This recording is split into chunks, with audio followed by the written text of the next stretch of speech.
This PowerPoint presentation, with or without sound, can be gone through in your own time, together with further references, leaflets and other video presentations on the subjects raised on britishwildlifemanagement.net.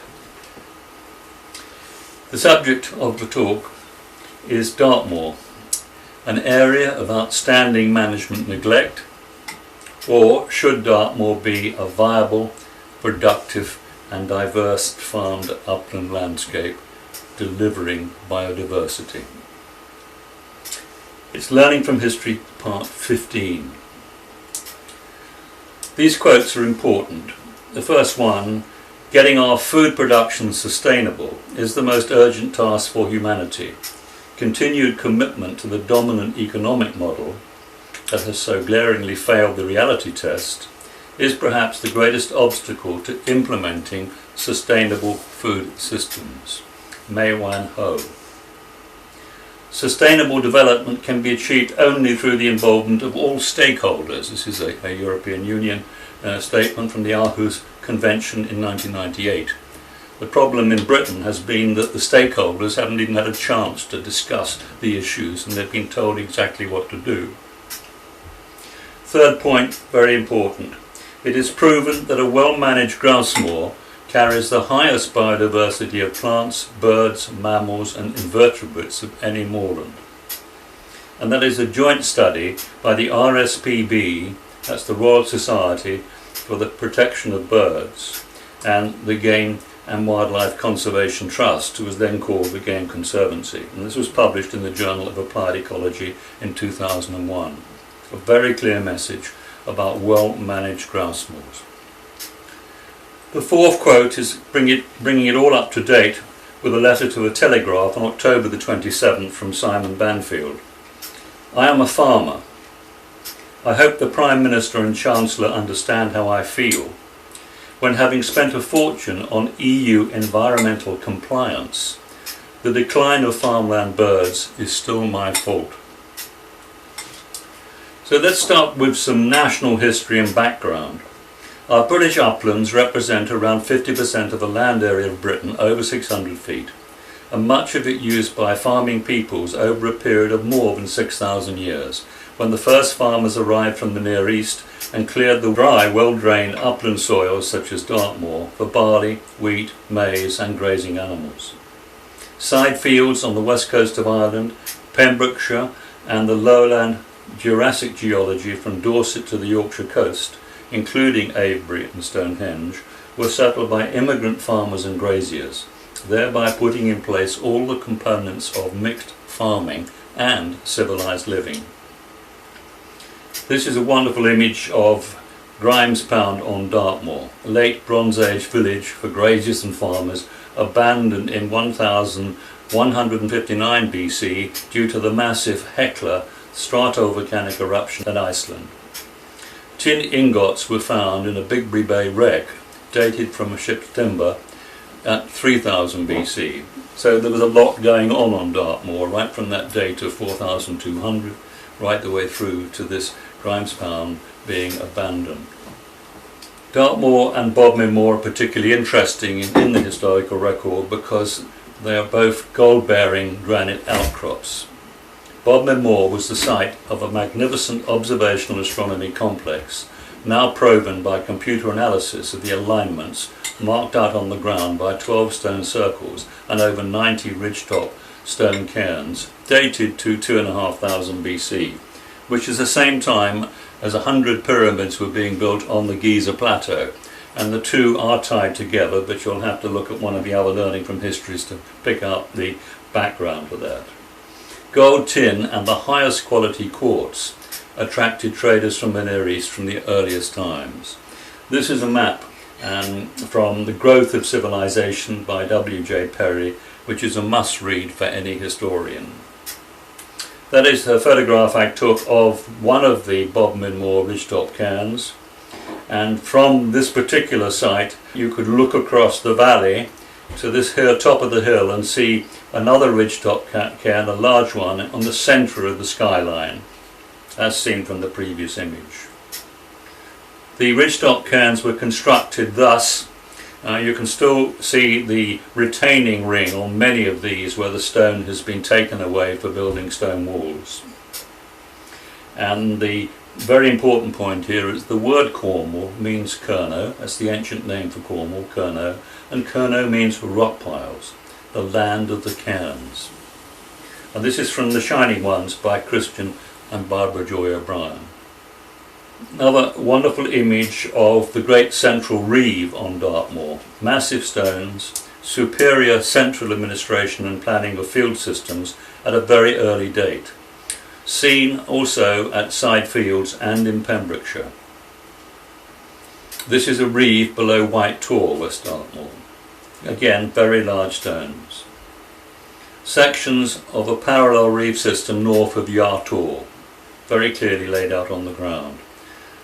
This is central organisation and planning which we would expect from the city-state type people who came here, and archaeologists have made the point that it was so much more sophisticated and then developed into smaller, more irregular fields at a much later date. I've included this image because it's very much uplands, and it's walled livestock pens and gardens for food crops, thanks to dung, urine and seaweed in this case, because we can see the sea quite close there. You find this pattern all over the world, particularly in Africa, where people graze their animals outside the homesteads during the day and bring them in at night, very often simply for protection from the wild beasts, but also so that they get all the benefits of the dung when the cattle come in at night in the various enclosures, which then are rotationally used for growing the vegetables that people need. Very interesting feature, and you can see the remains of these type of settlements all over the world, going back 7, 8, 9,000 years. Gradually the whole of the British Isles was populated. Land tenure was in common ownership, allocated for the common good until Roman privatisation. Much of the common land survived both privatisation and the more recent Enclosure Acts, the last of which enclosed land in Lincolnshire in the late 1880s. The main areas of common land today are the largest block, covering parts of Cumbria, Lancashire and Yorkshire, together with West Northumberland, Upland Wales, Exmoor, Dartmoor, Bodmer Moor, and the lowland, New Forest and parts of Suffolk and Norfolk. All have common as rights and regulations under the law, requiring local management decisions. Very important that local people were expected to make the decisions on how those commons were managed. Since the earliest times, special features such as upland and lowland heather moorland were created on acid soils and maintained in good condition.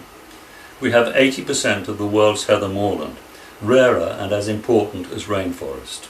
These areas were encouraged and developed under man's benevolent guiding hand to provide the crucial winter food for livestock and indirectly wildlife, alongside rich fishing. Society was administered centrally under the ancient and very successful city-state system of social organisation, brought from the Near East, without priests and politicians and without major conflicts. Originally priest was another name used for king. The farmer, stockman, shepherd and fisherman as suppliers of food led the communities. Immigrants to Britain were allocated 3 to 5 acres of land to feed their families and given free passage through the country. Agriculture thrived in the unique temperate climate, and Britain was a major exporter of a wide range of products including grain, wool, hides, metals, minerals, clever hunting dogs, boats and flints from before 5000 BC. The people were provided with the ancient Gorsedd or Brethren laws in the British Isles, including Ireland.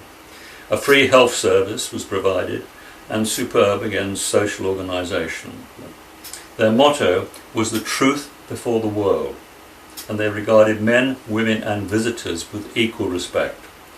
Communities were mostly peaceful, governed by local kings and qualified Druid advisors, until Roman Catholicism was imposed upon the people by force from 596 AD, in preference to British Christianity. British Christianity was a restatement of Druidism by the first appointed Pendragon, King of Kings, Cunobalinius, who reigned from Colchester between 10 AD and 27 AD, before handing over to his sons and retiring as Archdruid.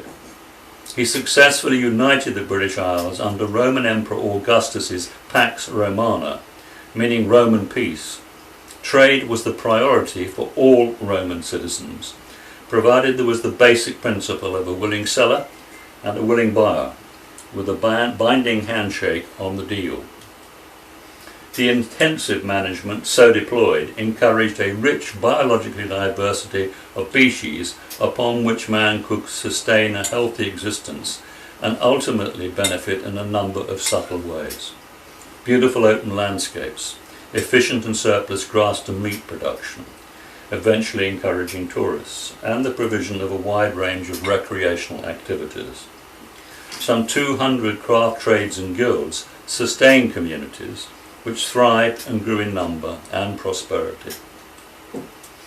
Britain was the centre of the world in terms of civilized enlightenment and progress, having inherited a large part of the advanced knowledge handed down from Canaan and Sumer well in advance of the Egyptians and Greeks. The Greeks received their writing from the Druids. And here we go back to 4000 BC on the Euphrates to give you some idea of the sophistication. And this is Mari on the upper Euphrates, one of the greatest ever Golden Age trading city-states, a product of the Divine Council appointed kingship, the laws, the original earliest laws, the edicts of An and Enlil, and the brilliant social organisation of the Anunnaki. You'll notice that this town is beautifully planned and laid out, incorporating water, irrigation, field systems, etc. You'll also see that the outer wall contains orchards and what were called clay pits for making the bricks which were used in building things. So every town had this large percentage of trees and clay pits as well as houses. Wonderful centralised planning. Now we come to the hot topic, which is getting everybody very hot under the collar, and that's the importance of understanding climate change, its impact in the past, and not believing the evidence presented by the International Panel on Climate Change, IPCC, acceptance of which could bankrupt compliant nations. I went right back to the specialist in climate change over 10 years ago, and this is one of the most important documents because it gives you a picture showing the end of the last glacial, and this is really what we call the start of the Holocene at that point in time, after the Great Younger Dryas Ice Age. We get a very rapid warming up after the Ice Age when 40% of the planet was frozen. And then we go through periods of warm periods and cold periods, and you can see them all laid out there. The highest bump on the chart is the Holocene climatic optimum, round about 4,200, when people were coming to Dartmoor. It was 2 degrees warmer than now, then with about double the rainfall. Then we have a drop in temperature and a drop in progress, and that's 4,200, and when we get the big migrations of people from the Near East into the British Isles. The climate had driven them. The monsoon rains had moved south. You have the next bump is about 2,300, 2,400 when the pyramids were being built, and before another major catastrophe which finished off the Golden Age and most of the great city-states across the area of Mesopotamia and eventually to China. All the way through here you have what is called episodes of human migration during the cold times and during the very warm times. You may have had the panic that, oh God, it's getting very hot, it's the end of the world. But as you can see, after every warm period the climate goes cold again. This is the important chart, trends in global temperatures 3000 BC to 2000 AD. Note the cyclical nature of the warm periods, the Minoan warm period, the Roman warm period, medieval warm period, and, we're right in it now, the late 20th century warm period. You also see the fluctuations in temperatures. The big lines are the averaged out from the extreme temperatures. But you get that up and down cyclical movement of the climate and temperatures. Now at 0.004% of greenhouse gases, CO levels follow temperature and do not cause warming. And also on this chart you see very clearly on the right hand side, yes, a rise in temperatures, but that's no hockey stick. It's a hockey stick if you go back to 1000 AD, but it ain't no hockey stick if you go back to 3000 BC.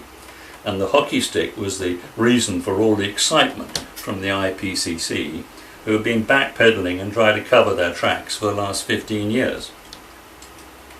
Global average temperatures, 1979 to 2006, the lower troposphere. Note the two cooling periods caused by large volcanic eruptions.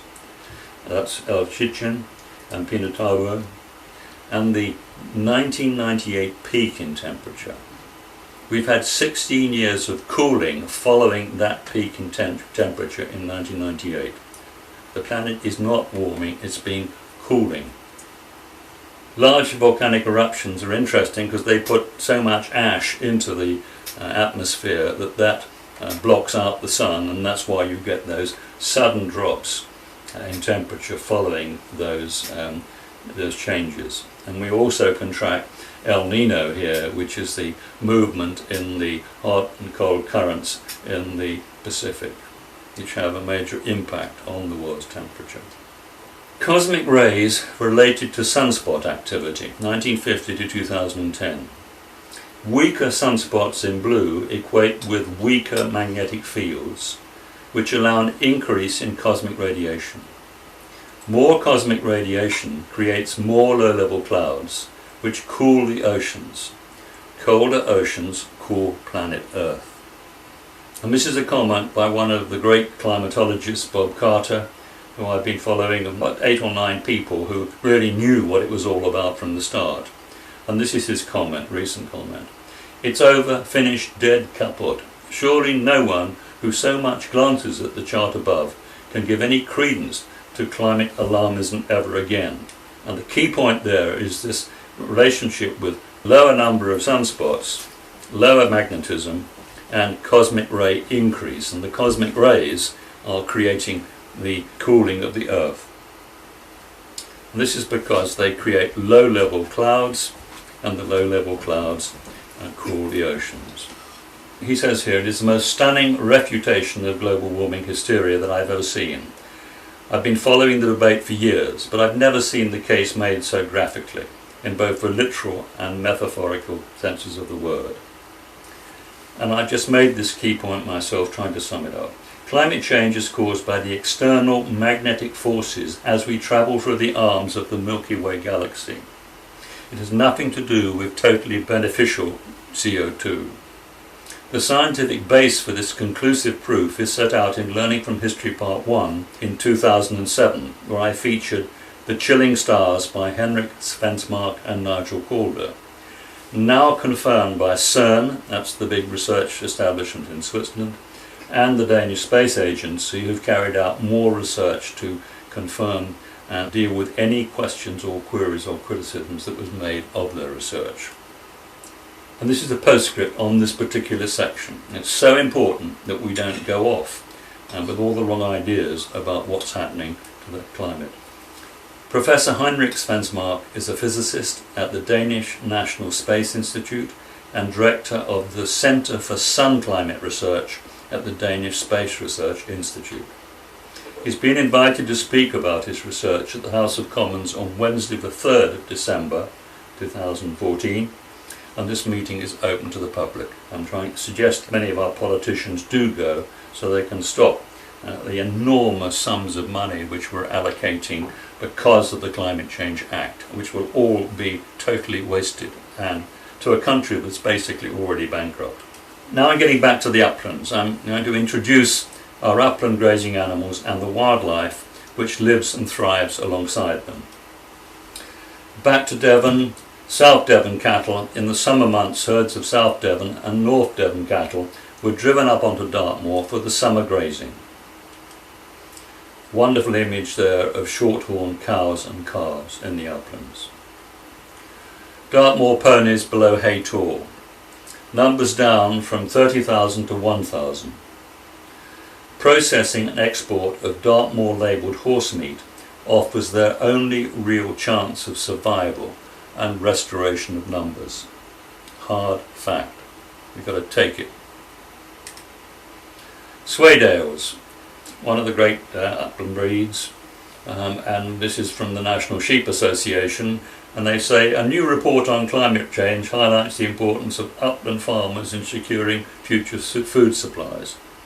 Well, certainly, if it gets very hot or it gets very cold, sheep are going to be needed. This slide is of a hardy, hefted upland ewe with a single strong lamb, both able to survive and thrive in the hardest conditions on their hefted patch on the hill. A product of thousands of years of grazing management evolution, now seriously threatened. Hefting in practice, here you have a family group on a patch of hill, and they go back to the same patch of hill on which they've been born and bred. That's why you see sheep so well scattered and spread over the uplands of Britain.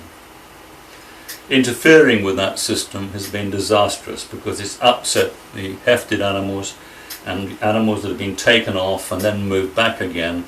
It causes absolute chaos to this fantastic system. These are young herdwicks making the grassroots grow and providing dung and urine for the insects high up in the hills where trees cannot grow. Now the heft or heath or heaths, this extract is from a plea to Tony Blair on destocking consequences by Richard Maudsley, a time when we're all very worried about what the government was doing and still are. The heath or heft is the territory occupied by a flock on the open hill. The individual sheep live and move within these boundaries according to season and weather. Each lamb inherits its mother's patch, and out on the hill it is possible to pick out family groups made up of different generations. The heathing of flocks involves a lot more than teaching them the boundaries, which are rarely more than a stream, a ridge, a rough track. That alone, from personal experience, takes from 3 to 5 years. From my yard gate one can walk over hills and mires for 5 miles as the crow flies, before coming to the next fence. To drive from the same yard right round the fell and back is a 30-mile trip. That gives some idea of the scale of some of the commons on which there are many heaths. Again, cattle up on the National Trust Hill Farm on Snowdonia. Red grouse, Howden Moor in the Peak District. Now harvesting a surplus of grouse pays for the good management. Just get that point really clear.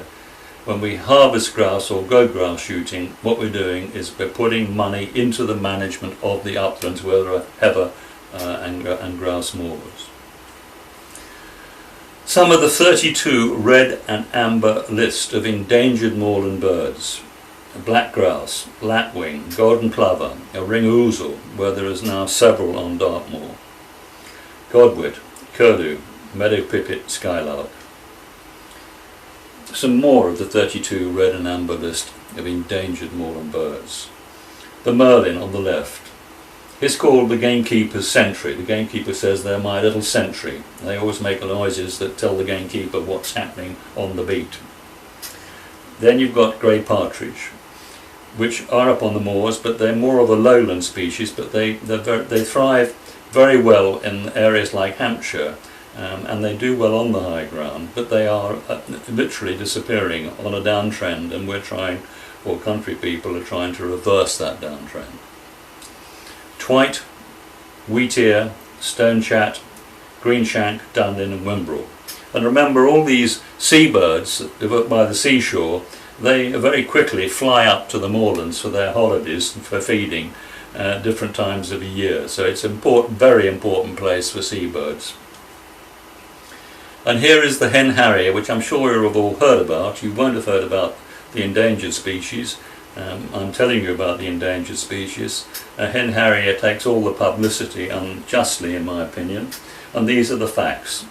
The hen harrier has been placed on the red list but is not endangered. England and Wales are on the limit of its normal nesting range.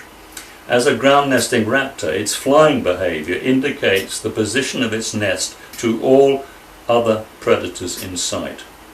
This year's breeding success on Howden Moor was terminated by fledgling being predated by buzzards and a goshawk. Same problem occurred at Langholm, where all the research was being done on the hen harrier, and we found that the young were being predated by buzzards, goshawks and other predators. Nesting success outside managed garden moors is no more successful.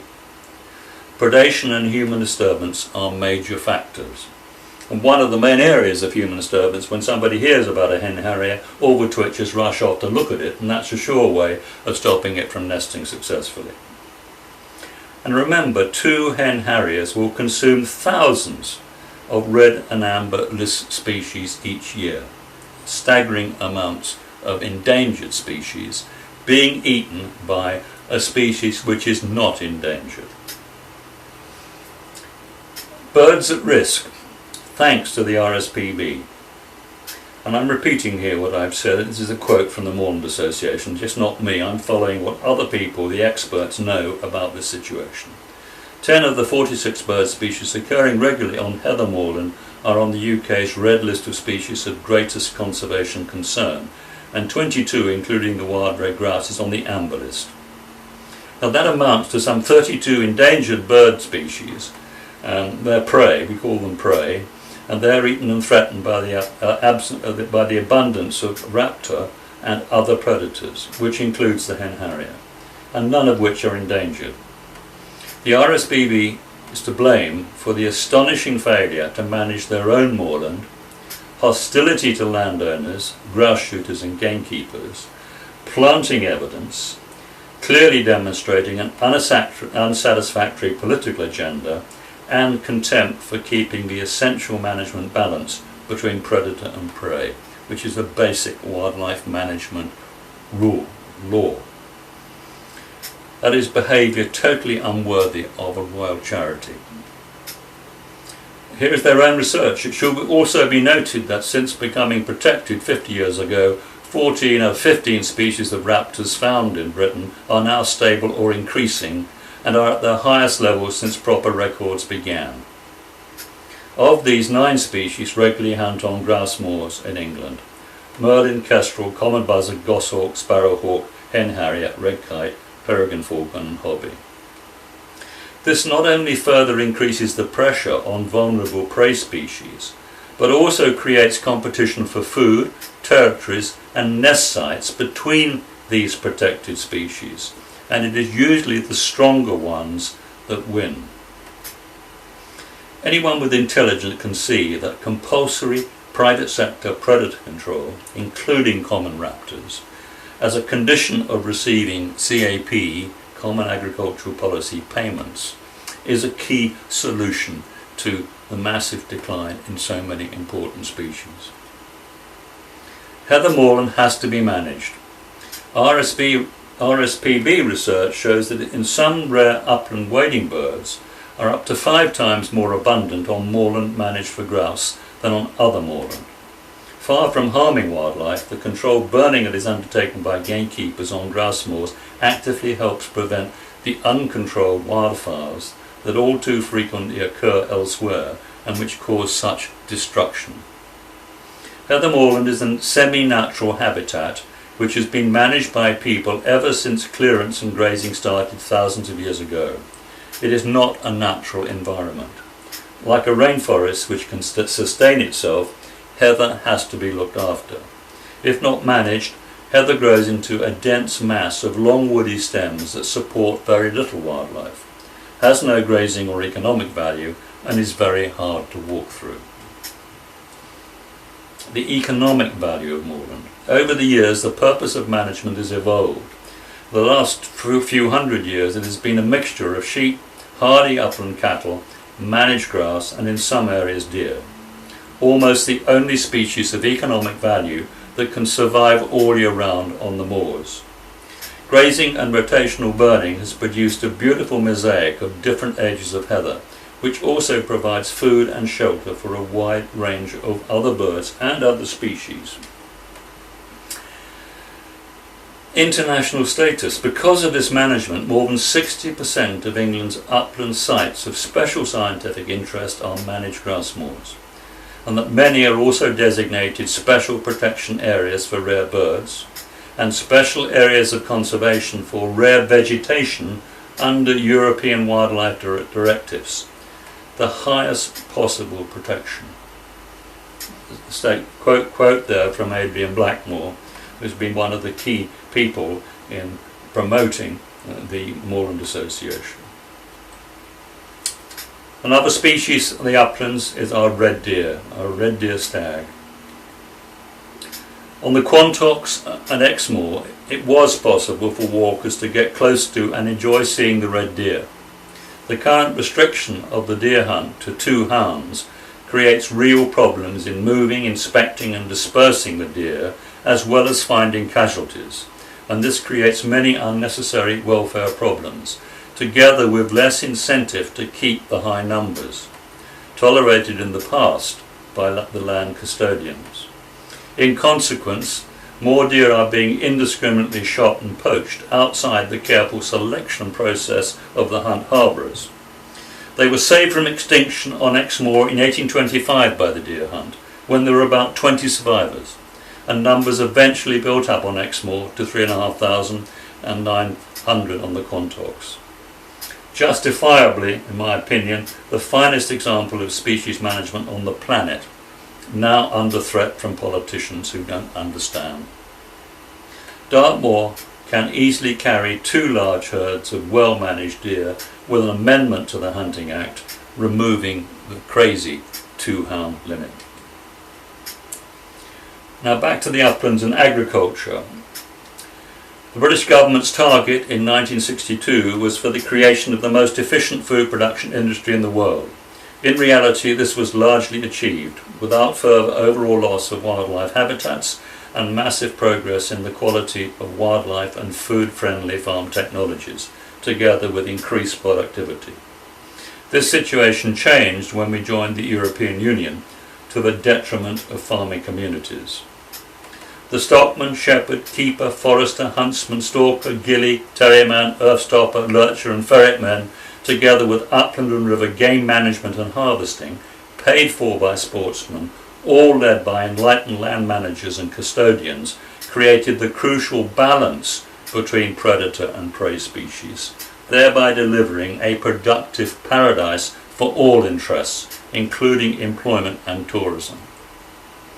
Self-sufficiency in food was the self-evident main advantage and purpose, and past records of traditional fish and game bags reveal that this self-sufficiency extended across a highly productive, balanced landscape with a wide number of species, which included space for mankind and nature.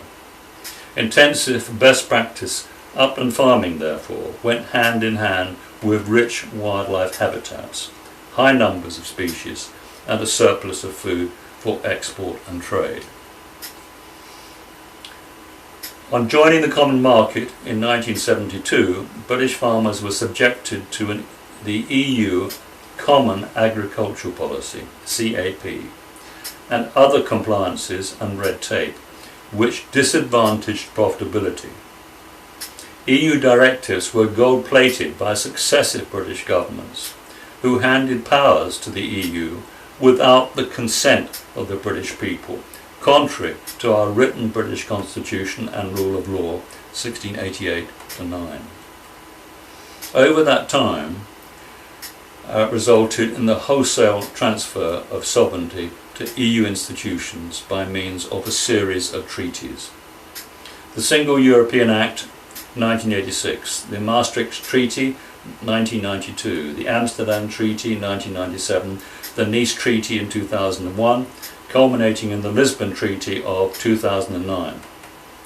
Britain's long-run constitutional arrangements, including those essential aspects of democracy applauded by Churchill, can only be recovered if Britain leaves the EU, which is a very simple and straightforward process and will not affect our trade. We can probably increase our trade by leaving the EU. We have lost most of our important fishing industry as a consequence of joining the common market. Our fishermen warned that farming would be next. We see growing pressures from subversive EU-funded organisations who threaten much of what is good about our great country. In reality, our country has become deeply divided, threatened with breakup, as a consequence of these misguided EU policies, political divisions and divided loyalties. If Britain is to survive and prosper with all our friends and fellow language speakers around the world, including the Commonwealth, we, the people, need to be more than a star on an EU flag or part of an EU RSPB designed nature park.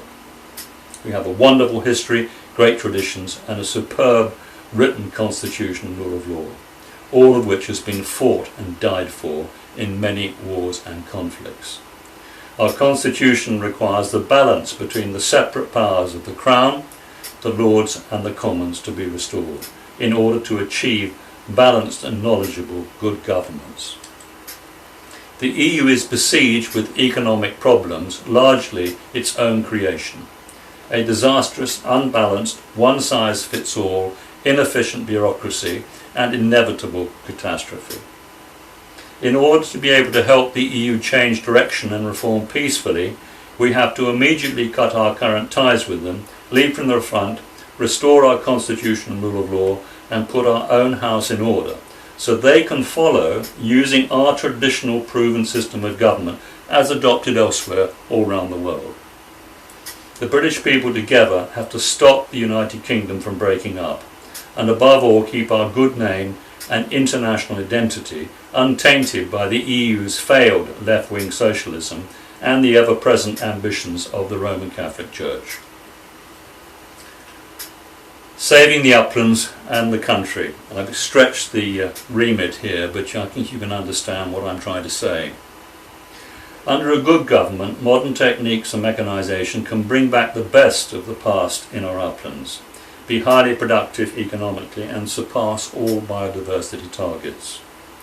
Wildlife and countryside management best practice will only be possible if everybody understands the issues and works together in encouraging and allowing a good enough administration to put our bankrupt country back into all-round productivity and profit. I'm now coming on to this very important issue of food security, which links into this talk on the uplands. Food security for Britain and the world. And this lovely quote from Chief Sitting Bull, which everybody should remember. White man can make everything, but cannot distribute it. And he said that on a visit to see the President and cover the east coast of America and see all that was going on. And he was very impressed. But white man can make everything, but cannot distribute it. And this is not long before he was shot in the back on December the 15th, 1890. We now import approaching 55% of all food required in Britain, 66% in monetary terms, with no thought and planning for the return to the inevitable cyclical disruptions and extinctions clearly seen in the historical records.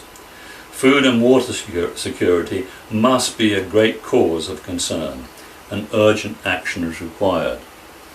These were the views taken by a recent important cross-party parliamentary committee. This is a political response to the food security crisis from the Irish Agricultural Commissioner in the 2nd of October. However, world demand for food is rising. It is expected to increase by 60% by 2050. And he says, we are uniquely positioned to take advantage of that demand. There's a big question mark over that in my opinion, and I'm going to go on to explain why. We need to be able to produce in a way that safeguards those natural resources on which high quality agricultural production depends in the long run. Now these grass-based crops feed the world, along with grazing land from the equator to the Arctic tundra. Rice, wheat, maize, sorghum, millet, barley.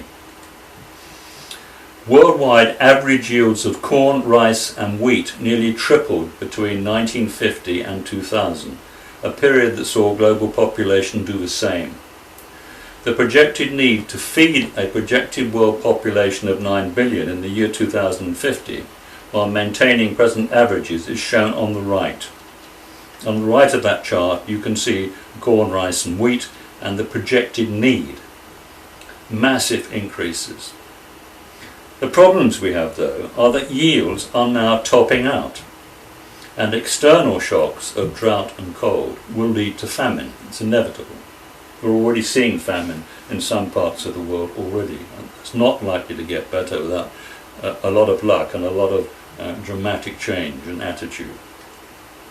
It should be clear from the above chart that all land in the United Kingdom capable of producing food should be fully utilised. Grazing animals in rotation with cereals and other arable crops are crucial in maintaining soil quality in order to maintain or increase the required yields. Store cattle and sheep have always been raised in the uplands to supply the demand for fattening on lowland grazing, or fed surplus lowland produce. The uplands can produce grains as in the past. Next key figure, key factor, currency, the value of the pound against the value of other currencies around the world, of our competitors. When other countries devalue their currency, such as New Zealand, 50% devaluation, the EU and Japan, they gain a trading advantage over their competitors. This creates losses for those countries with strong currencies, putting many of their businesses out of business. Failure to address currency factors is one reason why British farmers rely on welfare payments in providing the public with cheap food.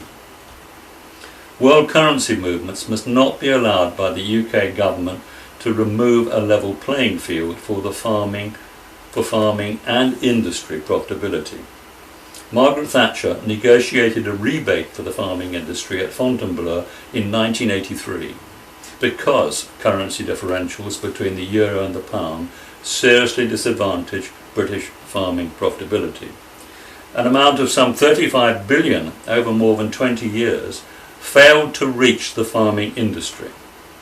Agriculture Minister at the time, John Gummer, confirmed this dreadful state of affairs 3 years ago and blamed Margaret Thatcher. By the time Tony Blair was involved with the EU rebate, the reason for claiming it had been lost. He in fact returned it, thereby ensuring, among other factors, e.g. the dumping of heavily subsidised food products from abroad, farm gate prices for most farmers remain below the cost of production. The reasons for the rebate are still lost by those in charge. The current inevitable devaluing of the euro and the expected strength of the pound on our potentially abundant cheap energy supplies, utilising fracking technology for deep gas and gas from coal, will create unfair world market conditions for British agriculture, lowering farm gate prices below profit even further than they are now. Compensation must be allocated to maintain stability and even keep the industry. This currency factor has already brought British farming to the point of relying on welfare payments and closing down important production skills, food processing and investment. The farming industry is following the fishing industry with the increased reliance on imported food products and all the problem that situation creates for our security. Conclusion. Government is simply not aware of the many problems building up through the failures in understanding world currency movements and manipulation. Cheap, heavily subsidised food is still being dumped unfairly upon our markets without thought of the serious consequences. The vision of a viable, diverse and farmed upland landscape delivering biodiversity can be put in place very quickly once all involved recognise the terrible mistakes that have been made. Uplands have improved grazing, grassland, in-by land, moorland and Grays Hill are grossly underutilised. Huge shortages of food are forecast worldwide and added risk from a colder climate. We have first-class agricultural land in the uplands, which must no longer be totally neglected.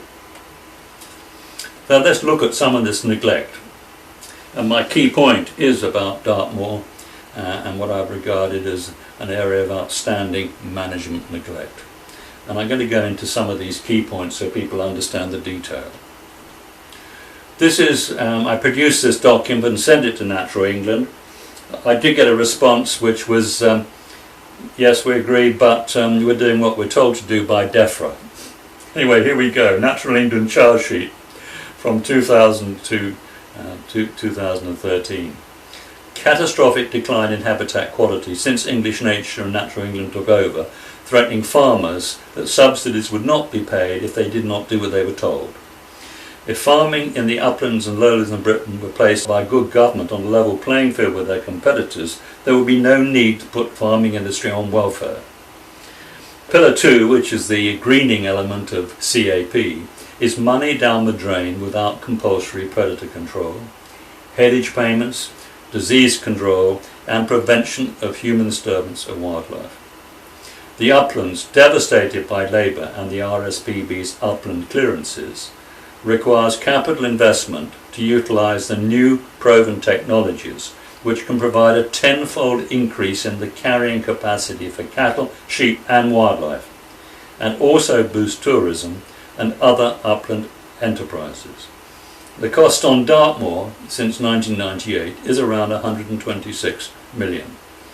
And these are the list of problems: neglect, catastrophic decline in wildlife, catastrophic increase in most predators and declines towards extinction of many vulnerable prey species, catastrophic decline in Dartmoor ponies, rank unpalatable grasses infested with ticks, overgrowing Bronze Age archaeology, unburnt mature heather infested with heather beetle, out of control bracken creating sterile landscapes unsafe for tourists and walkers because of Lyme disease, pointless interference with the natural drainage of peat bogs using climate change arguments, reclassifying good unmanaged heather moorland as heathland in good condition in order that staff could meet their targets, unnecessary cost of stock housing borne by farmers through being forced to make the wrong choice of livestock.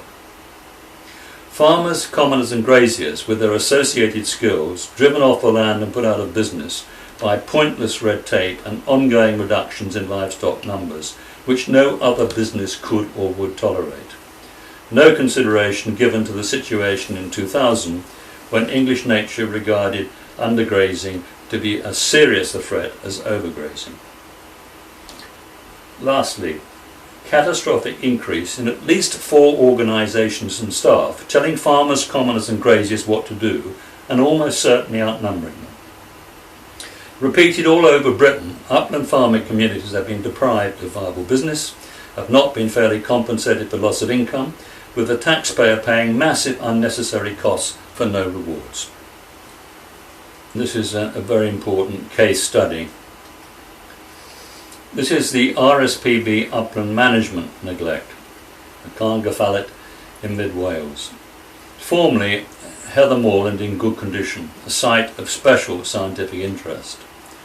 And what you can see here is attempts to cut the heather, no burning taking place, no patchwork burning, 4 sheep trying to do something with it all, you can see in the bottom corner, being taken over by bracken, and that was just over 9-10 years ago.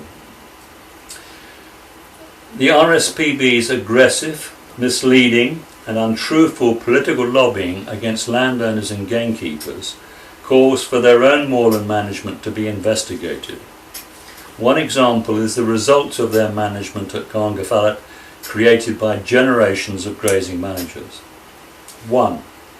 13 graziers were told to stop traditional patchwork burning of the heather, leading to loss of control of the ideal habitat. Loss of ideal habitat has curtailed traditional grazing management of cattle and sheep, with the loss of 10 graziers through lack of incentive. The subsequent loss of dung and urine has reduced the insect population and soil quality. The resulting undergrazing and lack of scrub control has led to 2 large accidental fires.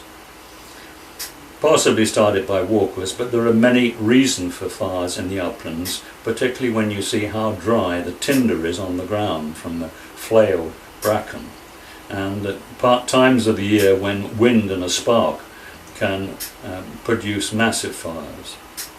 Heather has taken 6 to 7 years to partially recover from attempts at controlling by flailing, being smothered in pulp, whereas where burnt, regeneration took place in 3 years, proving that burning is essential, and being able to control and never have those big fires that do so much damage. 4. Out of control bracken and 4 feet high heather causes the remaining 3 graziers to lose their sheep and even their cattle, increasing costs and greatly complicating management and veterinary treatments. Ticks and heather beetle now present are causing serious uncontrolled problems.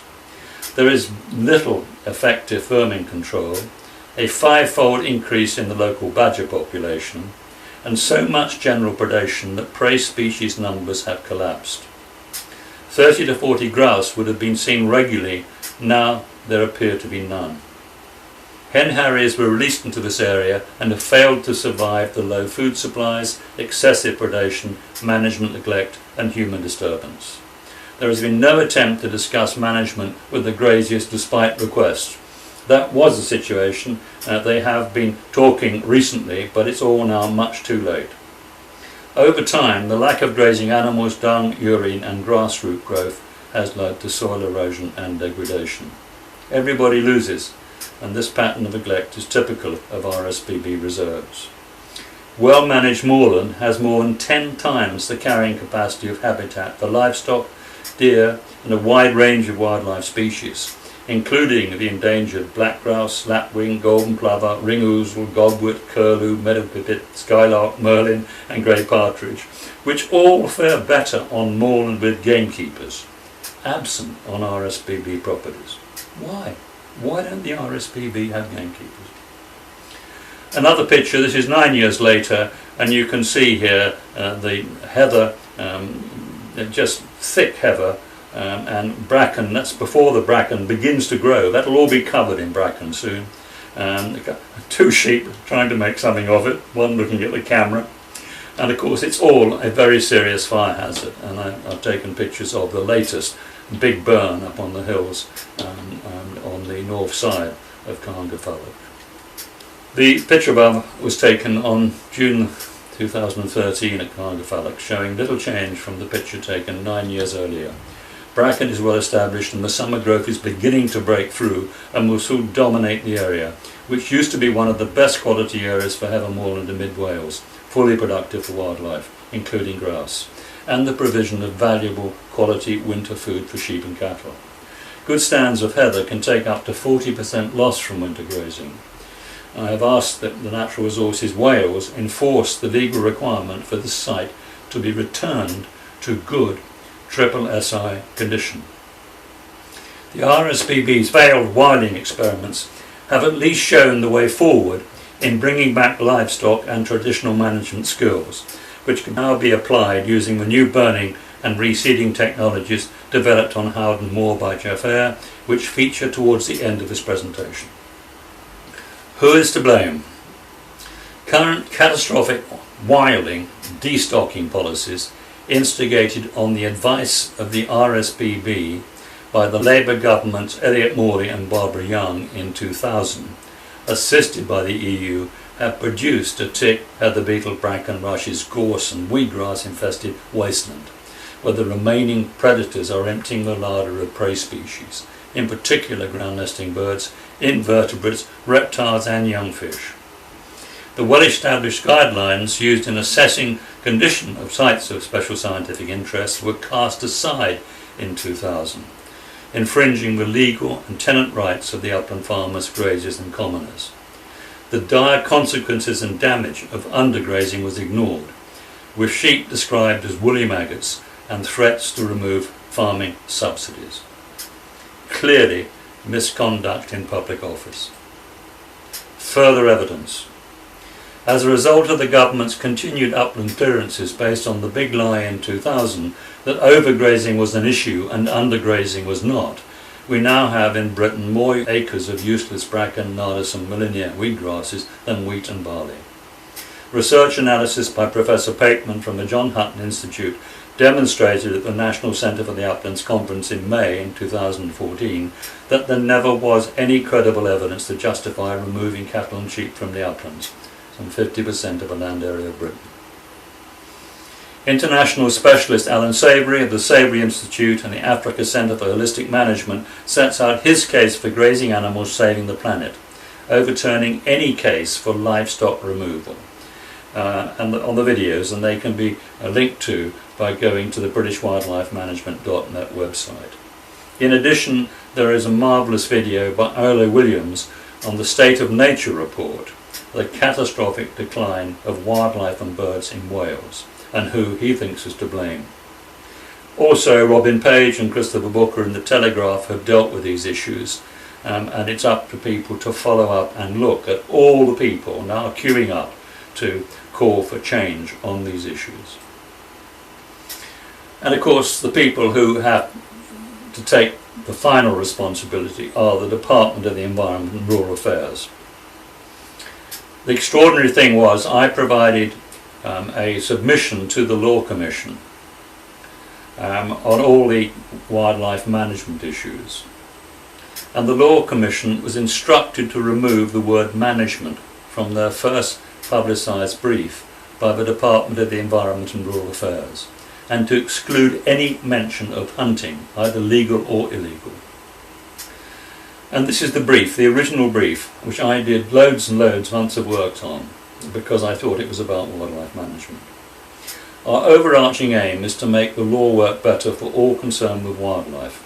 This includes ensuring that the statutory framework for wildlife management can facilitate the policy decisions of government and allow for the appropriate balancing of human-animal interests. That was the brief as originally presented. And management was removed. The word management was removed. That tells you exactly where the blame really lies, with that government department, which is still fully staffed by Labour Party people who were appointed by Elliot Morley and the Labour government over its 12 or so years in office. Action required. The viable, rich, biologically diverse environments of the uplands can be restored as soon as government and organisations like DEFRA and the RSPB wake up to and accept the catastrophic situation they have created and the vast sums of taxpayer money which they've wasted by not understanding wildlife management. So here we go on to understanding wildlife management. Two important quotes. Minister Elliot Morley, I've always singled him out for some of the problems, and he says here, his quote to me, he lost his temper with me and said wildlife do not need managing, at a partnership against wildlife crime, a meeting, annual seminar which I've attended since inception. And also Douglas Batchelor, the director of the League Against Cruel Sports, we should not play God. The greatest supporters of hunting in this country are former directors and staff of the League Against Cruel Sports, who have all been brave enough to face up to the facts. And Richard Corse, Jim Barrington, Graham Searle, and several others have all been brave enough to say we were wrong. Very important. So let's look at what wildlife management means. Basic principles are simple. Successful wildlife management requires a solid three-legged stool of all year round habitat provision, homes for wildlife, quality food and water supplies, and protection. And this applies to virtually everything, even people living in the uplands. The same basic issues: habitat, quality food, water supplies and protection. And of course we're referring here to protection, human disturbance, particularly during the breeding and the spawning season. We have big issues with canoes destroying the spawning beds with their paddles and their canoes at crucial points in the year. It's not understood and realised. And the last thing, of course, is disease, and we have these massive problems now with disease, TB, foot and mouth, Lyme disease, and many others, which are real issues. Now, a failure in any one of these management roles will lead to the collapse of that management. People within the private sector who go hunting, shooting and fishing pay for this long-established and successful system of wildlife management, most importantly run by the crucial, skilled wildlife management specialists in all departments. The badly advised government's Department of the Environment and Rural Affairs, encouraged by the EU, the Labour Party charities RSPCA, RSPB, League Against Cruel Sports and Badger Trust, who lead the animal rights industry, has wasted enormous sums of money on a range of environmental, ecological and agricultural policies without gaining positive results by ignoring these basic wildlife management principles. As a result of species counts conducted by the RSPB, the Game and Wildlife Conservation Trust, Bird Guide, the British Trust for Ornithology, the Wildlife Trust and others, present a catastrophic decline in at least 600 important species throughout Britain. The private sector, able to provide solutions free of charge, must be allowed to restore best practice management based on these basic principles and resolve current problems as a government partner. The Charities Commission and police must be encouraged to act as effective regulators of the charities mentioned above and stop the funding of the Labour Party by the corrupt animal rights industry. And this is my conclusion, which basically sums up what I've found to be over 20 years to be the real nub of the issue. The Charities Commission and the police must be encouraged to carry out their statutory duties as effective regulators and enforcers of the law, directly involving the charities mentioned, and the activities of the unregulated and unpoliced animal rights industry as a whole, who have contributed well over 2 million to the Labour Party. There have been no satisfactory explanations or formal investigations, which are still required under the law, of the causes and the damaging political manipulation of swine fever, foot and mouth, BSE, avian flu, BTB, bovine TB, together with attacks on the farming, countryside and meat industries by political activists. So here we get on to upland habitat provision, and I'm calling it real homes and food for wildlife. Healthy heather, 2 years after reseeding, free from heather beetle, tick infestation, bracken and rank unpalatable grasses. A bee paradise. Beautiful picture when the heather is in full flower in the second week of August. And this is Jeff Ayres' Howden Moor model of upland management above. Through spraying a non-toxic salt-based chemical, 2-man managed burning and reseeding of heather and palatable grasses, bracken removal together with a range of keepering and predator control methods. New technologies and landscaping, with the creation of all year round water supplies and engaging local people, has created a tenfold commercially viable increase in cattle, sheep and wildlife species productivity over a 6,000 acre area of the Peak District, now a flagship of excellence created for the National Trust. And this is a quote by Jeff Ayres on his work. I find it is not rocket science to grow all moorland species, including mosses, where they want to grow. Even the rare plants that now support an environmental industry can be commercially grown if funds are available. I took on species-poor monocultures such as Nardus bracken Molinia plus bare peat, and can say that after 20 years anyone can visit my sites and judge for themselves if they look better. I have purely used agronomy methods, farming methods. And if there is a will to improve our species-poor areas to more diverse habitats, I see a need for bringing in more agronomists to supply the goods that the ecologists require. And this is a brief extract back again to the Savory Institute, which from their second international conference, and this encourages farmers and landowners across the world to regenerate worn-out soils by practicing holistic management. Well, holistic management, what I'm talking about, holistic means everything. It's easy to see the potential of restoring grasslands on the vast American plains, African savanna or Australian outback, but does planned grazing have a place in the UK? And this is an example. Tim May, Managing Director of 1,000 hectares at the Kingsclere Estate in North Hampshire, thinks so. He has sown 370 hectares with mixtures containing ryegrass, festoleum, timothy, cocksfoot, chicory, sainfoin, yarrow, burnet and red and white clovers.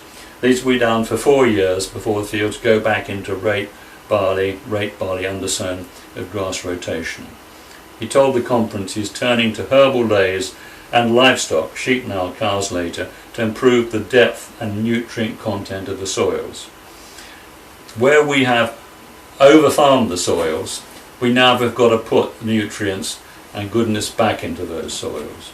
And this is the way to do it, and livestock are a key part of that new revolution which is required if we're going to stand any kind of chance of producing enough food. And this image is the seeds have been undersown in the corn crop and they're just coming through. You can see the straw on the top at the end of in the autumn when the sun and light's getting in and they're beginning to grow. And this is also the future for upland grassland productivity. The motivation for taking such drastic action is to get the soils right so we can halt our ever-declining arable yields. By growing grasses, legumes and deep-rooting herbs, we can increase our soil structure, chemistry and biology. We need the animals to eat the grass and trample some of it into the soil to build organic matter while adding their manure. Grazed grass could become the most essential crop on our arable farm. Pasture-fed meat will be a useful byproduct of the system, and I believe the vastly improved soils would produce more grain from less external inputs. Using herbal lays to rescue soils by Alan Savory. This is a photograph from a report by Tom Greaves of the Dartmoor Society, where he deals very efficiently and effectively with the problems of what I call bog wetting, and some other people call it bog wetting, holding up water in the bogs on the uplands. And I've said here, water boards have wasted over 40 million of needless bog wetting, you see the digger in the background there, in the British uplands, on the excuse of needing carbon storage. And I've already made the point that CO2 is not an issue. We don't need to store it. In fact, peat's very, very good at looking after itself, and healthy peat is best not interfered with. Some damage, yes, fine, but can be repaired. But damage to peat from undergrazing can be prevented by grazing. A lot of the damage is caused by undergrazing, and I'm going to come to that a bit later. And if you look down through that peat, or bog or moor, we find turf peat, an accumulation of partially decayed vegetation or organic matter that is unique to natural areas called peatlands or mires. In natural peatlands it takes thousands of years to develop the deposits of 1.5 to 2.3 metres, which is the average depth. The most common component is sphagnum moss, although many other plants can contribute to roots. And I've said here that sphagnum moss can be reseeded using Jeff Ayres techniques. Nothing we cannot farm or grow on the uplands to meet all the requirements of the ecologists. Peat digging for fuel. With the cotton grass there, we're going to see more cotton grass shortly. This is American research statement, and it's very worthwhile repeating here for people who think that we should have taken all the cattle and sheep off. The root systems of prairie grasses form dense layers that survive drought and fire, allowing the plants to come back from year to year. Few trees survive because of the lack of rainfall, fire and the constant winds. The amount of rainfall determines the types of plants that will grow in that area with varying root depth and grass height. Short grass prairie needs about 25 centimetres of rain a year. Mixed or middle grass prairie, 50 centimetres of rain per year, and the tall prairie up to 88 centimetres of rain per year. There we are, the prairies, the grasslands created by grazing animals, which run all the way down from Canada to the Mexican border. Fine rescue root system. 2/3 of grass plants are the roots from which the grasses grow, regardless of burning, grazing and flooding for some 30 days. The Somerset levels can withstand 35 days of flooding. They've never had to cope with what they've had this year, and I'm going to come to that later. On the right you've got the short and the tall prairie grass roots, and you can see the lady standing there, and you can see that 2/3 of those plants or more is roots. And with the prairie grasses, the root systems are absolutely amazing. 50 miles of roots from 1 square yard. Prairie grass, they're recovering from fire. You can do anything with grass, but it always grows from the roots. So you trample on it, burn it, dig it up, chop it up, it'll come back from the roots. And here you have a recent fire, you can see the level of fire on the post, and you've got a whole range of upland plant seeds in the top layers of the soil are stimulated to germinate as a result of burning. They've all done it before for millions of years. Every precious cowpat counts. Number 1 cowpat when it's reasonably fresh, several weeks probably there, and then that's the same picture of the same cowpat. Dung, insects, pollination, plants, bird chick food and invertebrate food chain thanks to the cowpat. Plants recorded on land grazed by cattle and sheep all year round for 40 years, a Welsh record of 106 plant species, and they're still adding to that list, the record in Wales. So you get the plants when you have the animal manure, dung and urine and the animal grazing. We've been told that we take the animals off because we don't get the plants. It's a very fundamental, terrible mistake made by the ecologists. And here we have the Somerset levels, the deliberate flooding of the Somerset levels by the decision to stop dredging the main drainage channels, in place since the 1600s. Prime agricultural land, in part used for grazing, up and store cattle go down and graze, and the minister involved was Elliot Morley. The RSPB, the EU, the Labour politics and the Environment Agency are all responsible. And there's a very, very good report by Richard North which you can find on the British Wildlife Management website called A Very European Disaster. The fact that we have government organisations flooding such large areas of the countryside with massive losses of wildlife as a consequence of that flooding too is just beyond belief. We have to ask why. What the heck is going on?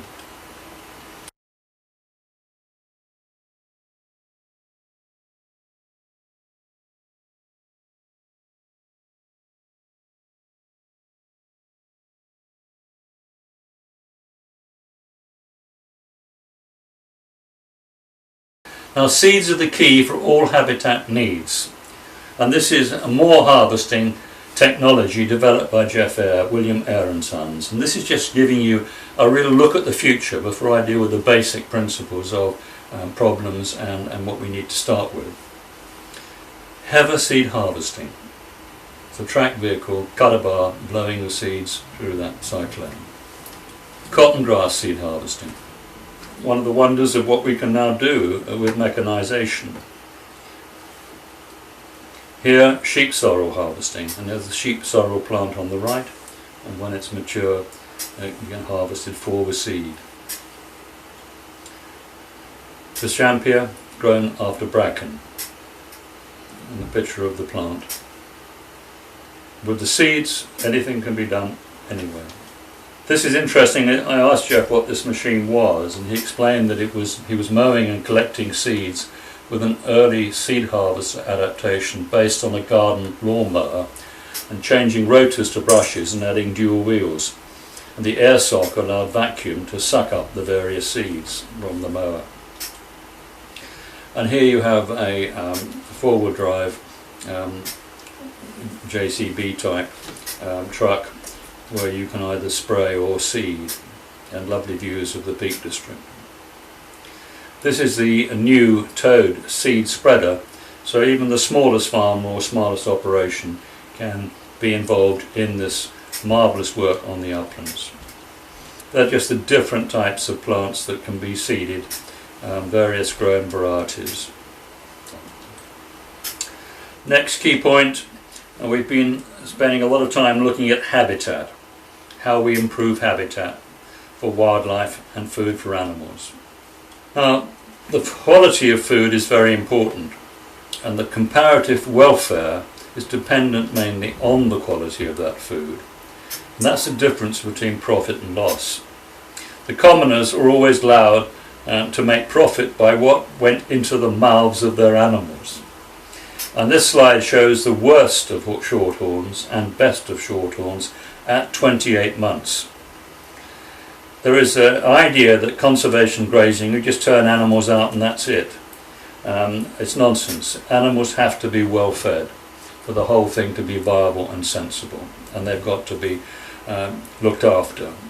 Our upland hardy breeds need less looking after, our sheep need less looking after, but there's always a management element, and anybody who talks about extensive as opposed to intensive has never run a farm. Everything on the farm and the uplands is intensive in one way or another. Dairy milk yields depend on an adequate supply of water. You find your cows don't get water for a day, you immediately see a big drop in your milk yield. I did a tour of the American dairy industry and I saw cows being beautifully looked after and fed in the barns on the east coast with wonderful alfalfa hay, producing 4,000 gallons of milk a year, when the average yield for dairy cows in Britain in 1971 was something like 1,000 gallons. So feeding quality food and giving your animals wonderful attention, they gave the milk without stress. This is a King Seed's enhanced wild bird seed mix. They've been designed to create increased cover benefits, another cover for wildlife, in addition to providing a food source from autumn planting, and has the potential to last several years. You'll see more and more of this along the headlands of fields, the so-called conservation strips, where we're planting all kinds of plants which will help pollinators, etc. It's all part of the greening arrangements, but it's no point having all these extra species if they're going to be eaten. In other words, the predation issue is the major factor. The uplands also needs carefully managed grips and ponds. I've used this diagram because I thought it's an old diagram, very interesting. You can see a stock drinking area there, which wouldn't be allowed today, but it was a central part of providing, if you like, dung and urine for the fish and all the insects in the pond. They've got to live on food somehow, and in the same way that the cowpat is so valuable to so many insects, if dung is dropped in the pond or a river, in reality it sends the wildlife in ecstasy. This is the diagram from Countryside Management Publications in Northern Ireland, and you can see the various features with an island, floating vegetation, large areas of shallow water, and on the northern side of the pond some shelter. But this must always be included where there is a really good springhead site, and then you're going to have the water for most of the year, if not all of the year, and not have the pond drying out. Now we get on to this key issue which I've been talking about, which is protection. Protection from predators, from human disturbance, and from disease. Hunting and shooting issues is all part of this, and what we have really are big problems in being able to understand hunting and shooting, because they're totally complementary. And it's very important people realise you can't have shooting without using hounds to follow up any wounded animals. When you're shooting game, you need to be able to follow up any animal that isn't killed instantly very quickly. Shooting with shotguns on game, you average about 3 pellets per animal. The kills are quite good, but you have to have that picking up operation as the birds are being shot. And I've said here, honesty on wounding is still unresolved by the British Association for Shooting and Conservation, the Countryside Alliance, the European Federation of Associations for Hunting and Conservation. The reason was a wounding deal was struck with Elliot Morley by Basque and between Basque and the Countryside Alliance, and left an internal matter with face.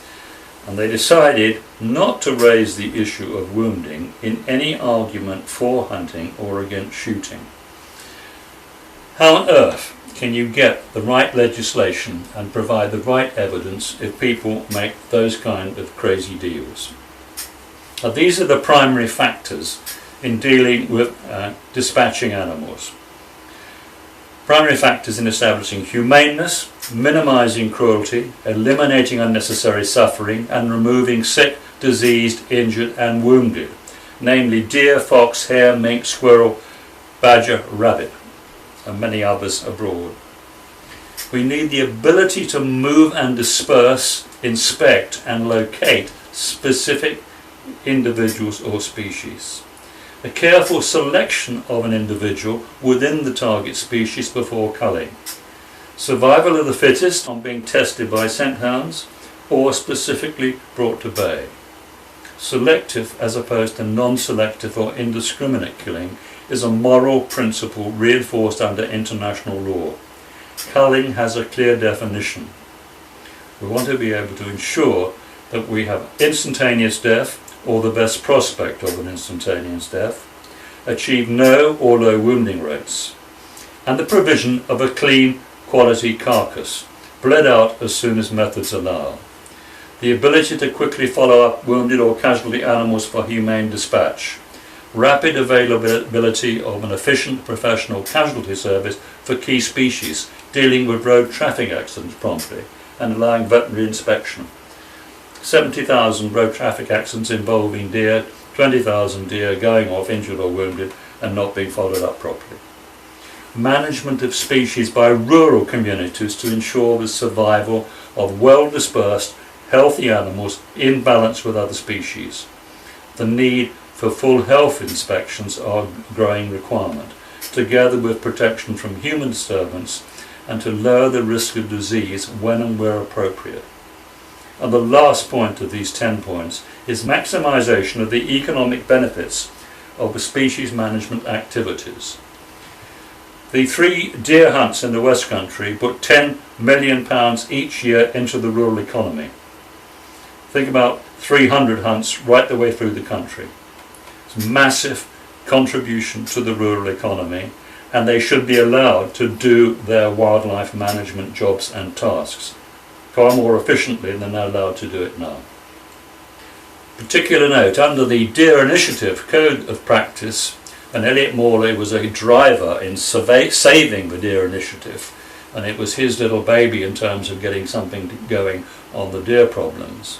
And under the Deer Initiative Code of Good Practice, all deer shot at must be followed up. This is not practical with badgers, or very rarely carried out for deer, except when a professional scent hound casualty service is available in the area. The point Elliot Morley missed was that there is such a thing as wounding, and that wounded animals, injured animals, sick animals need to be found and followed up and dispatched just to curtail any suffering. And that point was completely missed at the time of the Hunting Act, which was a tragedy.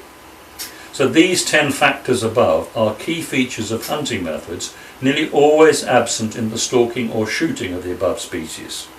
Indiscriminate slaughter by undisciplined mass shooting and poaching is now causing population collapses, particularly the red deer, requiring all shooting to be supervised by local wildlife managers, harbourers, acting for land custodians and communities. This is the RSPCA's preferred method of fox control.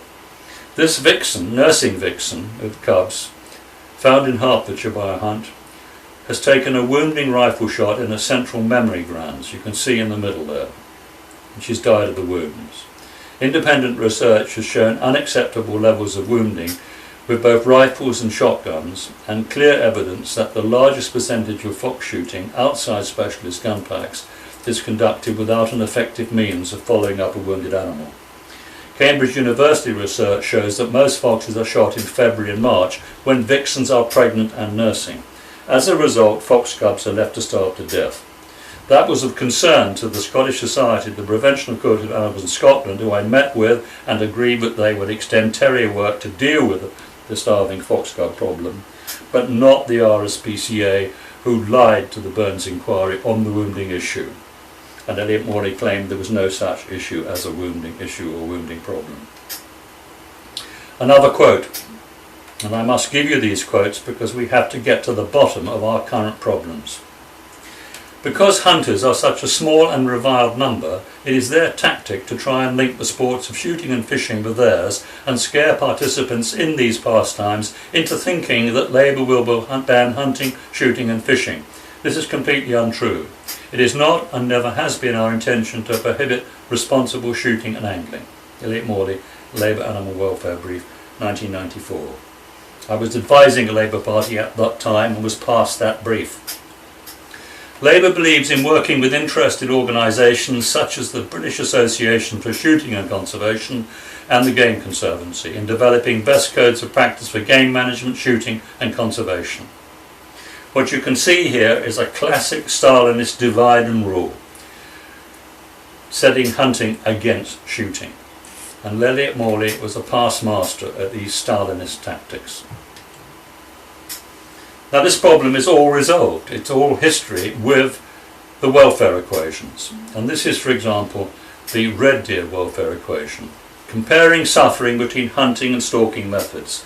The extent of the poor welfare can be multiplied by the duration of poor welfare as an estimate of the severity of the problem. Broom and Johnson, 1993, Stress and Animal Welfare. The leading advisor, William Swan of the RSPCA, has set out exactly the same basic principles, that we can produce a welfare equation to make decisions on what are the humane ways of dealing with wildlife, and I hope that will be put in practice as soon as possible.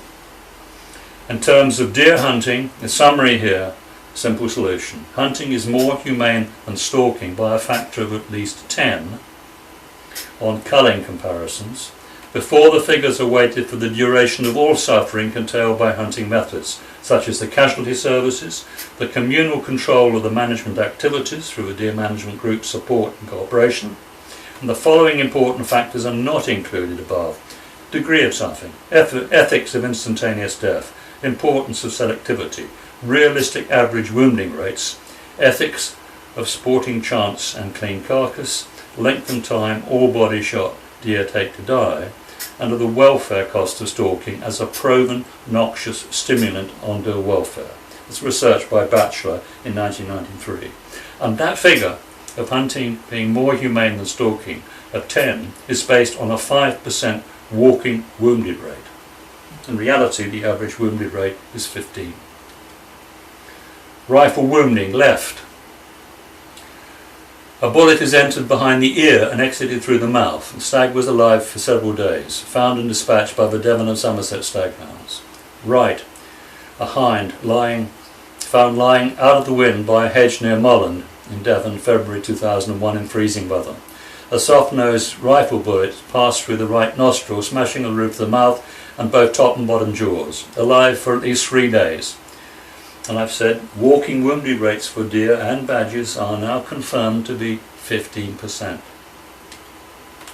This is a survey which was withheld until after the Hunting Act was passed, of permanent wound tracks in the carcasses of cull wild deer in Scotland. And you can see here that the shots reaching the recommended target area 6, which is the heart-lung area, is 17.9%. And what you're doing in killing an animal, you're advised not to take headshots because you get those terrible problems which you've seen. The advice is to go into the engine room, fire at the engine room between the heart and the lungs. And that is the recommended place to put a bullet. And that often leads for the deer's heart to carry on. If the heart isn't actually hit, it can carry on pumping for as much as 7 or 8 minutes or even more.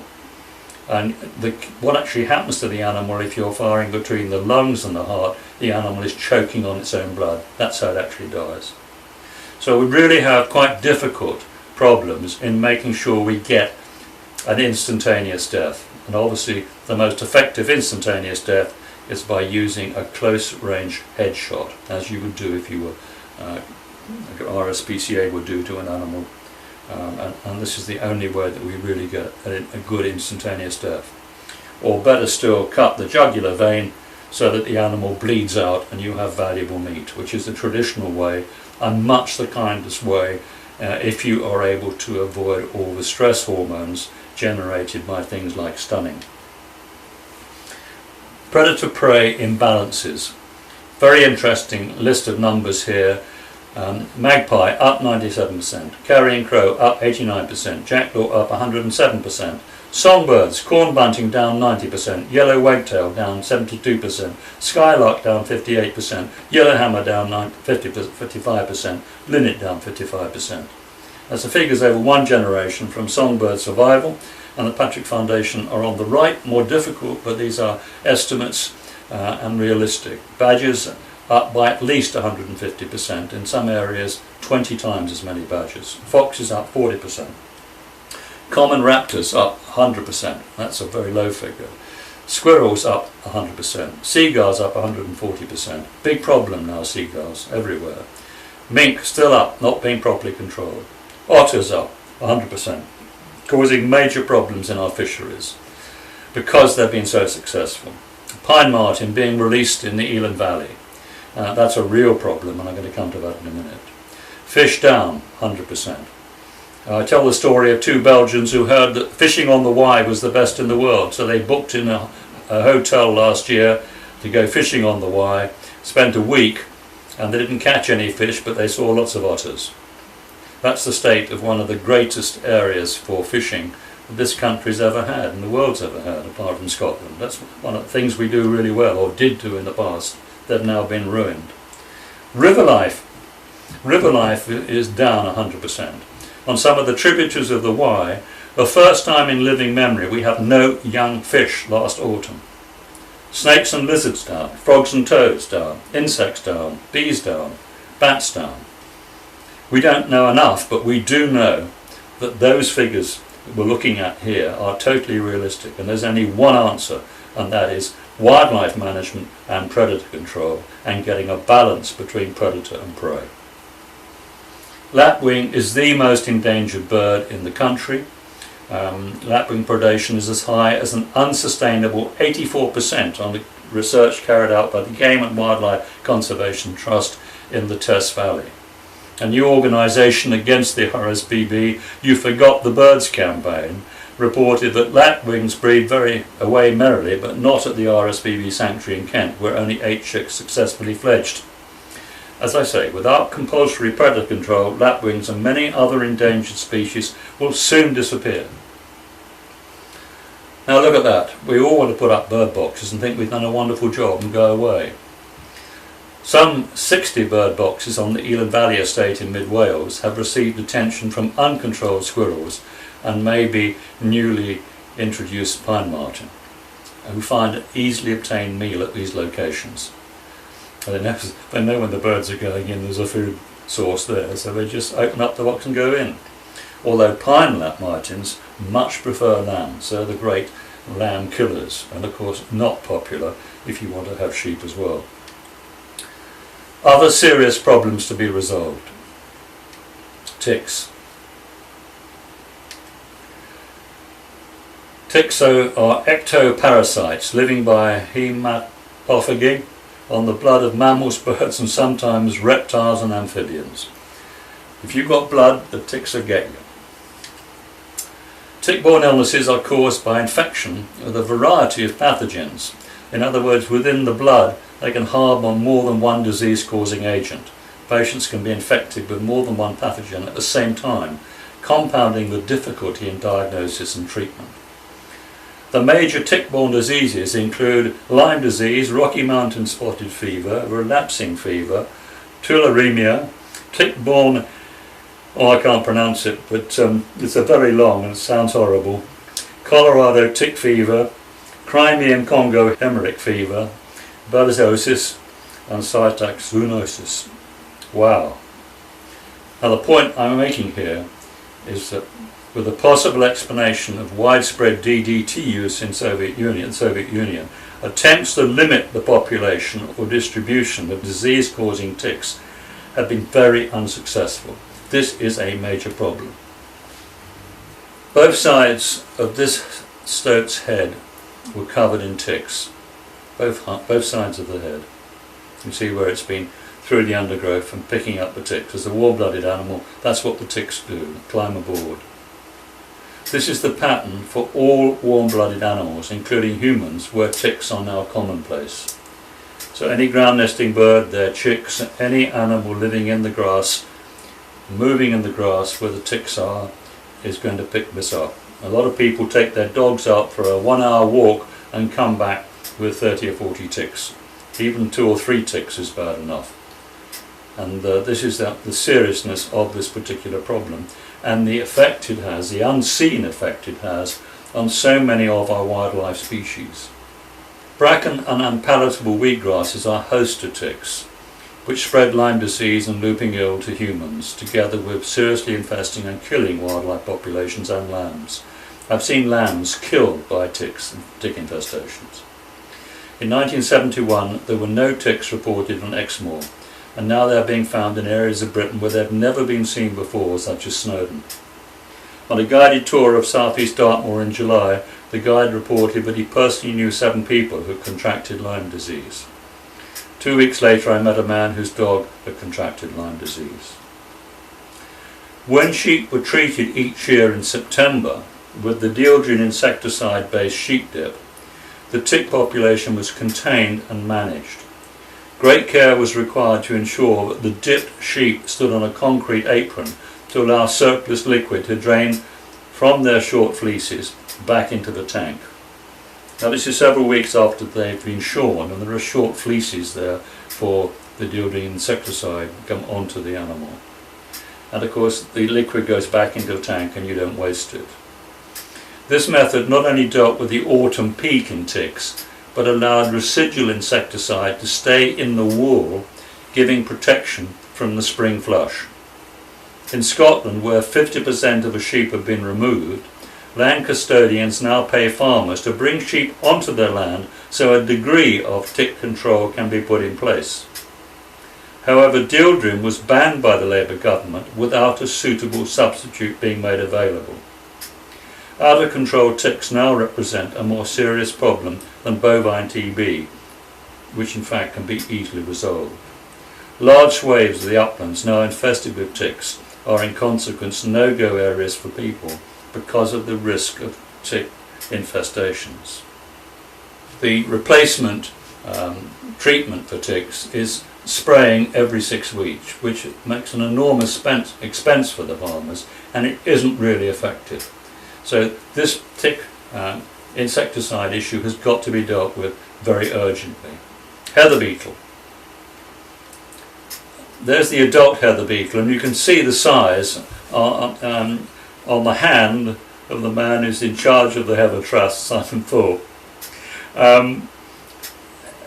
This in fact is not as serious a problem as obviously TB and ticks, but it's been a major issue while we've had warmer and wetter weather.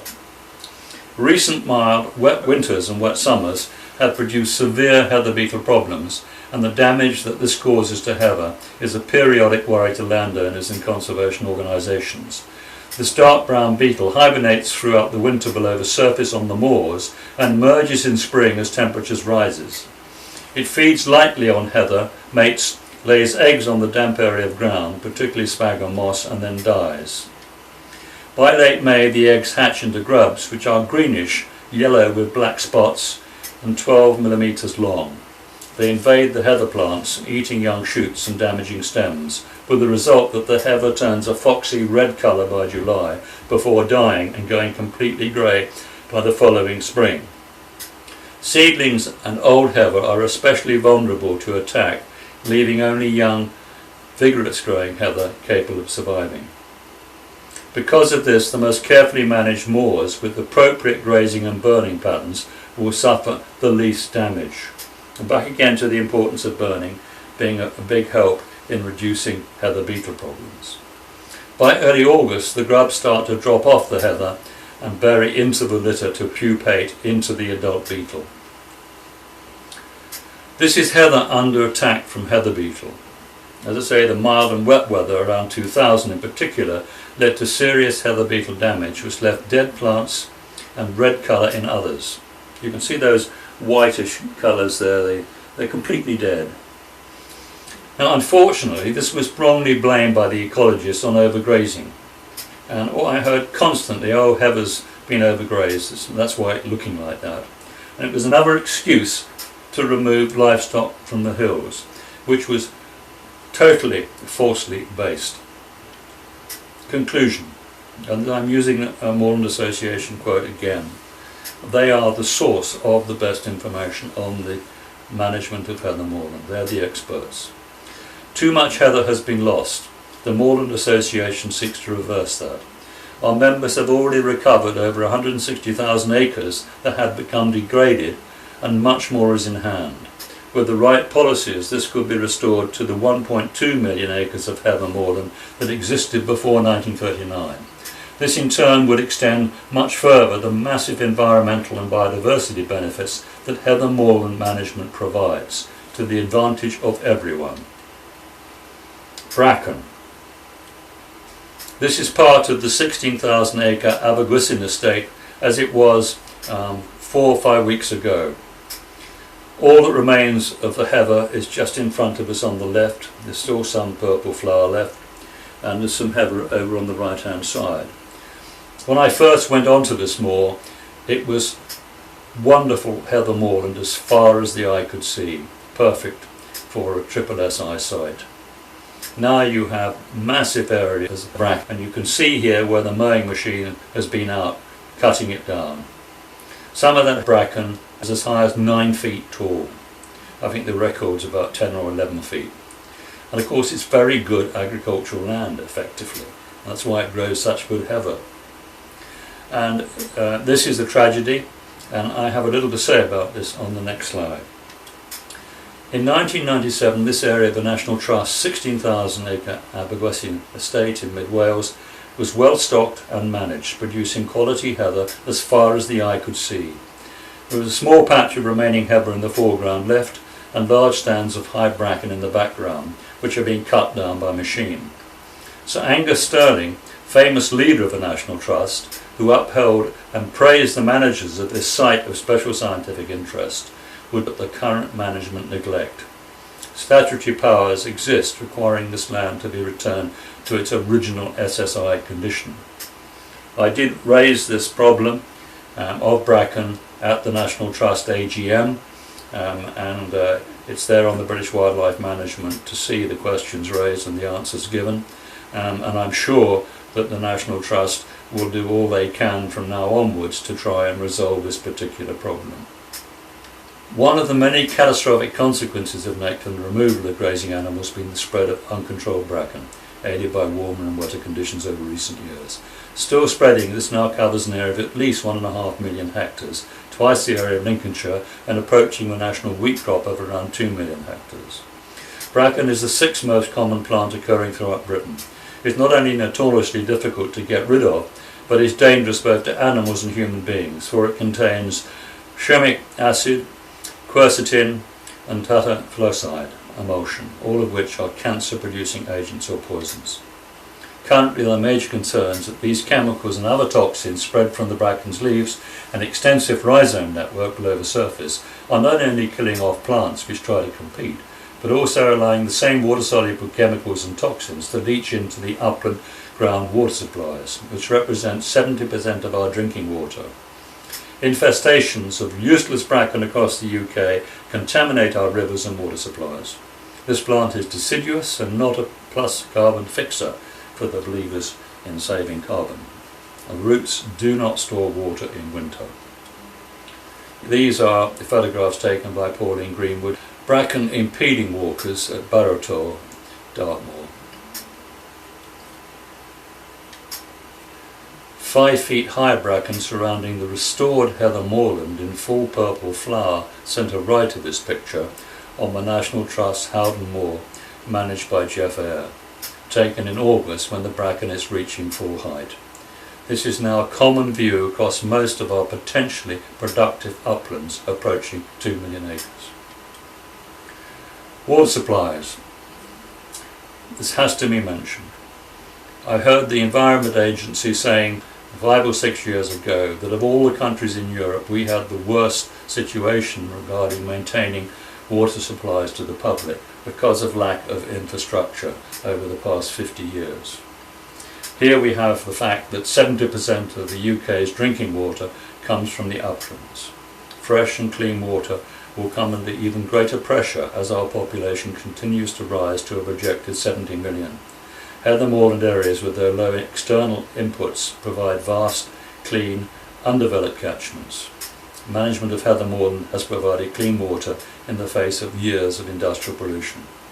I've said until now, because if we've got all this bracken and taking over our heather moorlands, then we've got a massive issue here, which is another very serious issue to be dealt with. Carcinogens have been measured in water at levels as high as 45 micrograms per litre. The acceptable minimum is 0.005 to 0.016. Some water companies claim that the treatment of their public water supplies removes this toxic hazard, but this is still unproven and cannot address the impact of untreated water used by humans, animals and wildlife, particularly aquatic life. Soil erosion and degradation. Erosion and landslides are common with the loss of grazing animals, which encourage healthy, deep-rooted grasses, more effective at holding the soil together and storing more water than tree plantations. This also applies to undergrazed peat. If you take the animals off, you don't stimulate the root growth, the grass then dies, and then you get this kind of erosion. They're plain to see, and there's lots of it to see where the animals have been taken off, and we've got this problem. Burning, and I'm trying to do a summary on burning. Careful, regular burning of ungrazed, rank, unpalatable grasses triggers the nitrogen-potash cycle, activates seeds, removes pests, and provides a new start for productive plants. Lime application to correct soil acidity normally follows this process. If careful burning is not carried out, there is a major risk of uncontrolled fires, which can cause enormous long-term damage to peat adjoining woodland and crops. We've seen this in the last 30 years. We've had 1 or 2 years which have been disastrous in the number of serious fires which have done enormous damage. Take, for example, the massive fire that took place on the moorland around Flyingdales up in Yorkshire. Now I'm going to deal with my pet subject, badgers. And I've gone into some detail here because it's essential to get the truth about badgers out to the public, because TB is such a serious problem. There are 79 countries in the world where TB has mutated, and TB in people cannot even be treated because of the mutations we're now seeing. We should have zero tolerance for TB. And I'm just going to go through some of the background issues to show you that there's been a war here between the animal rights industry, who profit from subscriptions from people who think that the badgers should be saved, and the people who wish to manage the countryside for you, I, and all those people who visit the countryside. And these are clear comments. We're back to Elliot Morley again. Labour intends to strengthen the existing legislation to further protect badgers and their sets. The second, most important evidence. The TB99 disease investigation report completed by experienced veterinary officers for every outbreak and analysis of these from 1986 to 1995 by the epidemiology unit at Weybridge found 90% of new herd incidents were considered badger origin. 90%. This is from the best state veterinary service in the world over that period of time. And you'll see they were excluded, and this evidence was excluded from the Labour government's committee in investigating badgers and TB. Key point. Please see the attached documents, in particular the British Cattle Veterinary Association Killarney report by Gallagher and Sainsbury, among the important key evidence excluded by the independent scientific group commissioned by the Labour government to delay badger culling. TB has long been proven to be an endemic bacterial disease of the badger and not a cattle disease by specific research in 1976, 1955 and 1935. TB has long been proven to be an endemic bacterial disease of the badger. Apart from those 3 dates and the Central Scientific Laboratory TB report in July 2004. Protecting the badger and stopping the selective dispatch of sick badgers will cost the taxpayer unnecessarily over £3 billion. The Labour Party profits from the organised crime of the animal rights campaigns, and DEFRA participates willingly. Here is a picture to show you the badger and the cow. And it's the old sick badgers. They're driven out of the set by the younger badgers that go to the farms for shelter, for food, for water, and pee or breathe on or excrete on grass which the cattle are eating. They are the carriers of the disease. This is the Veterinary Association for Wildlife Management. Number of cattle slaughtered because of uncontrolled infected badgers. The Conservative government instigated the Krebs report, and Krebs was going to tell us the best way to control badgers, and in effect we've had no culling until recently, and that is the escalation of the numbers of healthy cattle slaughtered.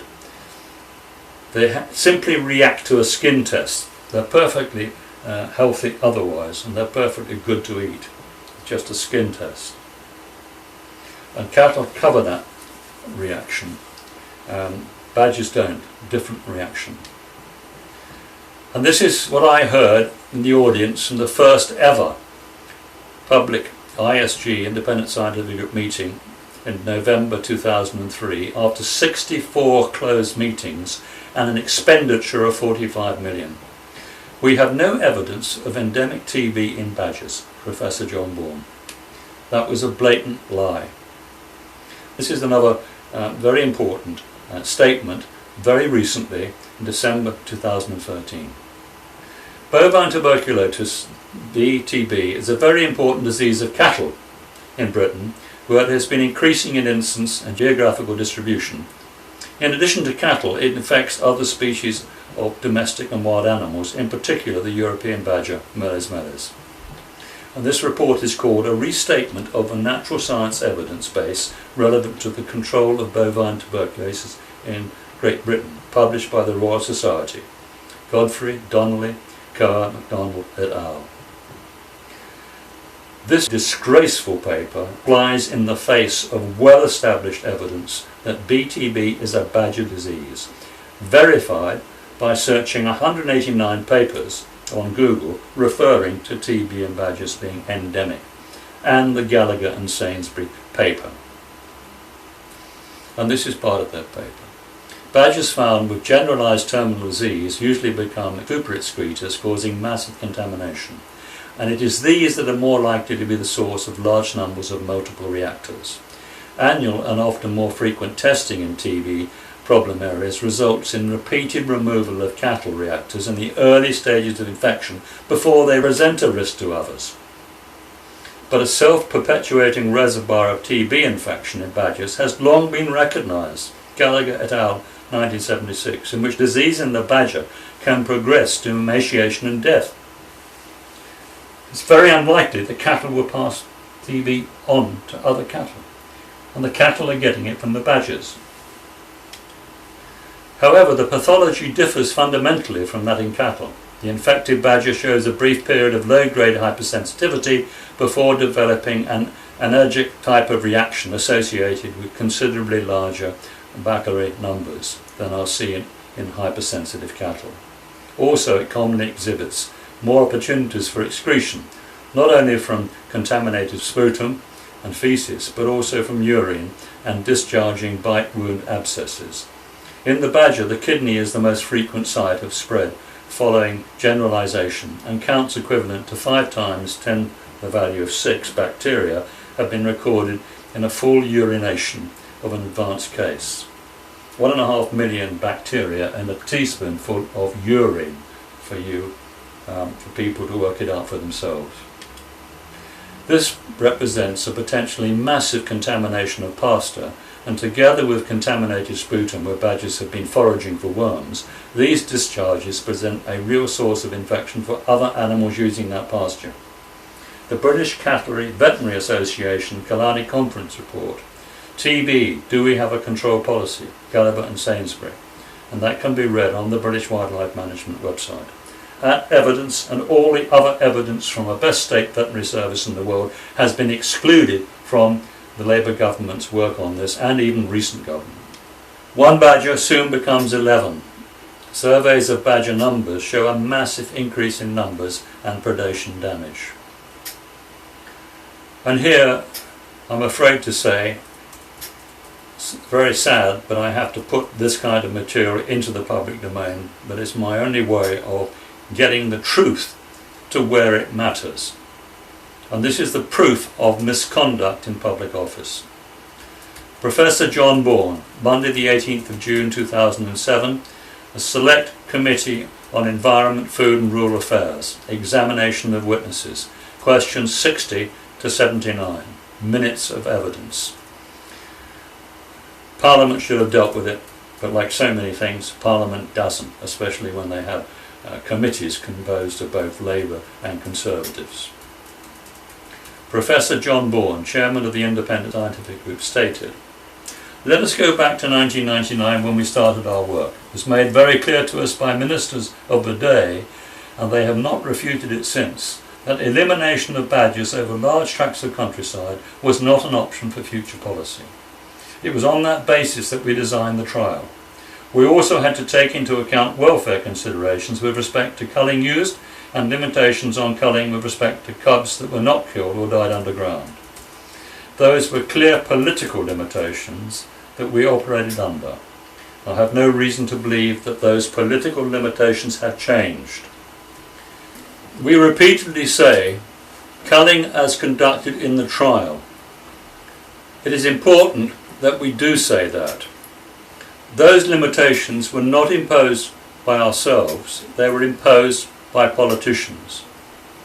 Whatever has driven that, I do not know, but the fact is that a price has been put on the badger in this country which related to the way we were able to carry out our scientific work. That is exactly what we report. And my comment here on this, and having gone to all the meetings and followed this whole trail, disastrous trail in my opinion, what had driven limitations imposed by politicians was the initial 1.1 million donation to Labour and other animal rights industry funds collected mainly from vegetarians. So there was a very much a campaign, if you like, through these various organisations in the Labour Party to make sure that badgers were not culled. I put a conclusion here. It should not be a surprise that those with good knowledge of the past roles of Elliot Morley and Barbara Young in the RSPB and in government, that DEFRA and Natural England are still dominated by Labour Party activists and EU supporters. Their hostile agenda against landowners, wildlife managers, upland farmers, commoners and graziers in key parts of the British agricultural sector, including the Somerset levels, has delivered catastrophic results and record levels of farmer suicides. Now I always give a solution, and I complain, I always give a solution. And there always was a simple solution to the badger situation. And if the people involved in government, before they wasted £3 billion of money, should have spoken to the country people who understand these issues. Of course they didn't. Super excretors, along with other old sick badgers, are driven out of the setts and badger territory by the younger dominant badgers, leaving them with no alternative but to seek food, water and shelter near farms and livestock. These sick animals, some of whom will carry 1.5 million bacteria in a teaspoonful of urine, were proven by the State Veterinary Service in 1985 to 96 to be directly responsible for TB in cattle in 90% of new herd infections, not the 6% dishonestly claimed by Labour in the more recent House of Commons debate.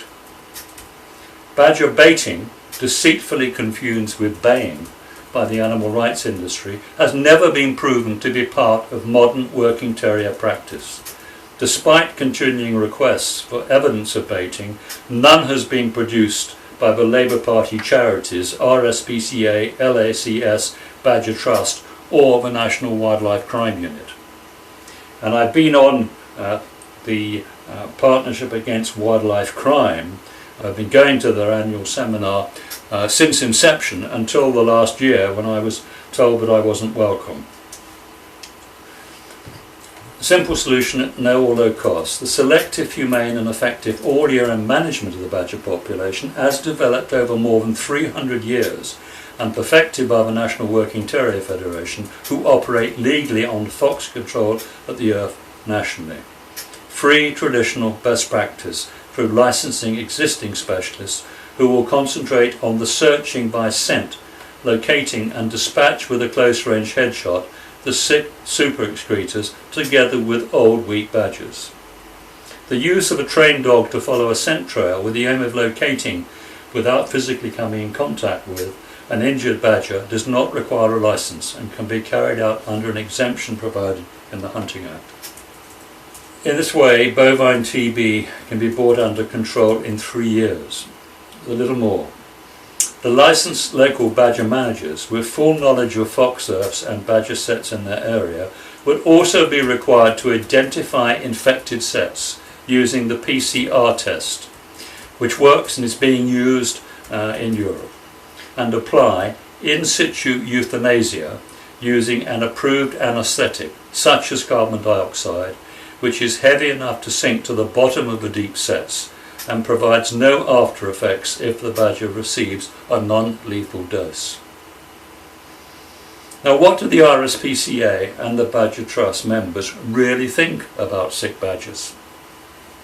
I'll tell you. The RSPCA, including Director Gavin Grant, at a recent public Badger Cull meeting, following my question, have confirmed that searching for, locating and dispatching sick super excretor badgers with a close-range headshot would not be successfully prosecuted. So what's the fuss? What's the big argument? On Friday the 29th of August 2014 in South Wales, at the Badger Trust AGM, Chief Veterinary Officer of Wales, Christiane Glossop, and I was in attendance, asked the audience if they would support the humane dispatch of sick badgers. It was a massive show of hands. So all the people who are paying this money into these various organisations will be very happy to see animals dispatched in the most humane way. And we could have done this years ago. Badger summary. There is little point in investing in red meat production in the uplands, even remotely detached from the current spread of bovine TB, until this dreadful bacterial disease is brought under control. In other words, forget the uplands, forget the cattle, if we can't get the TB under control quickly. The independent expert panel report conclusions, now available for scrutiny by the public, on the flawed concept of shooting badgers with a rifle from a distance were predictable, with walking wounded rates around 15% and cost per badger over £4,000 each. Very few sick badgers were identified. This was a plan engineered by DEFRA to ensure that protecting the diseased badger would be continued, in order to meet Labour Party obligations to the very well organised animal rights industry, who funded them by at least £2 million. DEFRA are in control of policy. Vaccination at a cost of £3,000 over 5 years for each badger does not work and will not work. Another red herring. Now I'll just run through the first steps. If all these other problems are dealt with by government, the first steps, the restoring the uplands as carried out on Howden Moor. Track vehicle used from the start of the project. The sprayer applies least toxic salt-based sprays and seeds with a cutter bar on front to harvest seeds. With the sprayer removed, equipment and people can be carried. And that's a very soft footprint. Doesn't make much of a problem when it's turning on peat. That's the ideal vehicle for the job. Wheatgrasses and bracken, sprayed and burnt. They all obviously die, and the salt-based sprays actually start killing the plant off at the roots, so it kills the roots of the grass, which is crucial. And then it's just a plant that can be burnt very easily and totally destroyed. Burnt 8 weeks later in a traditional patchwork, leaving the bare ground on which to apply seeds. And you see all the patches there and the way that's been dealt with, and that'll create a wonderful mosaic of heather for all manner of species that love the heather and the uplands. Harvesting heather seed, and more in the background, you can see quite a lot of work that's been done in the background there.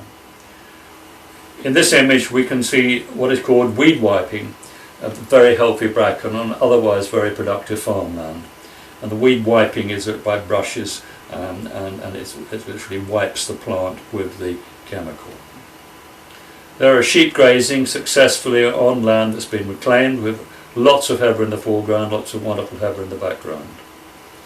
A mosaic of ideal habitat for a whole range of species, including the harvest of a surplus of grass which pays the bills. Once all useless, rank and unpalatable millennia grass on Howden Moor. Just look at the scenery and patchwork.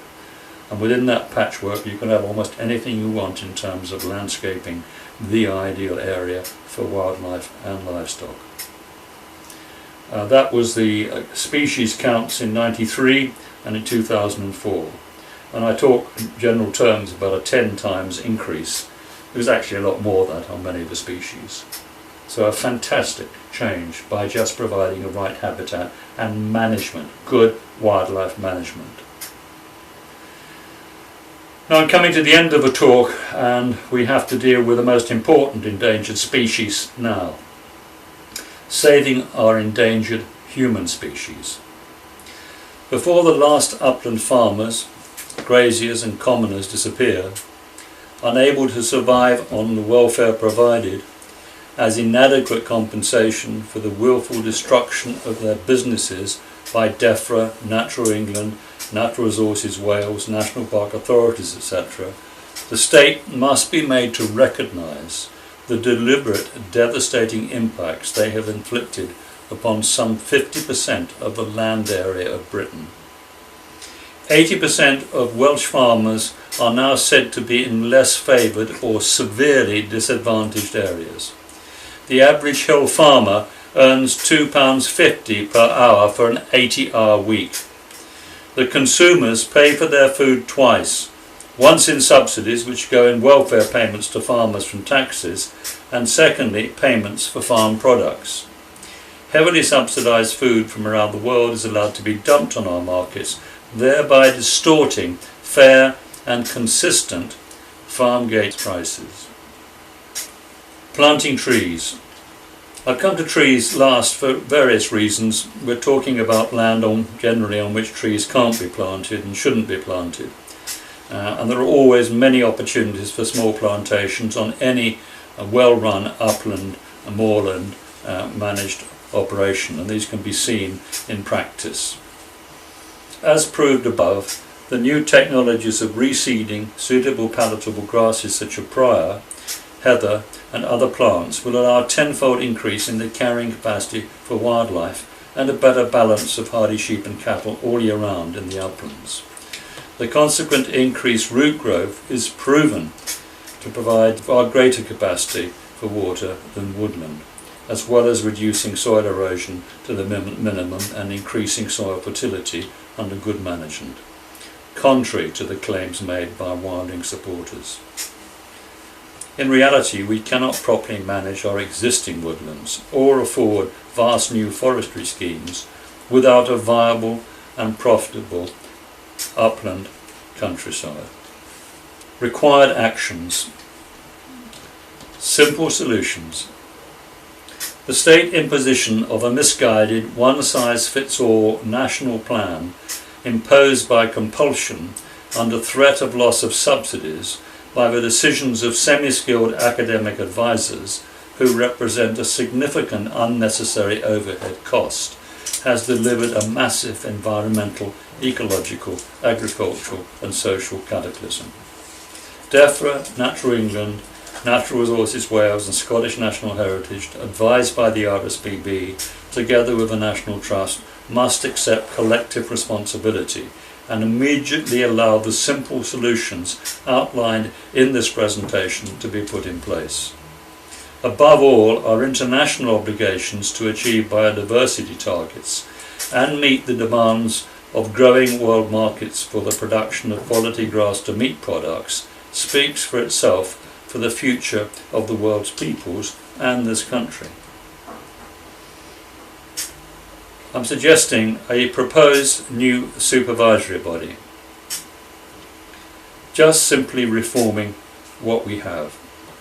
The forests, uplands and woodlands of the British Isles require the highest standards of management best practice for all the species which can thrive in and around them over the longer term for the full benefit of future generations. The failed political proposal of selling forests to the highest bidder ignores the need for the long-term planning and stability of all potential and associated benefits, including substantial quality job creation and the wide range of managed access opportunities.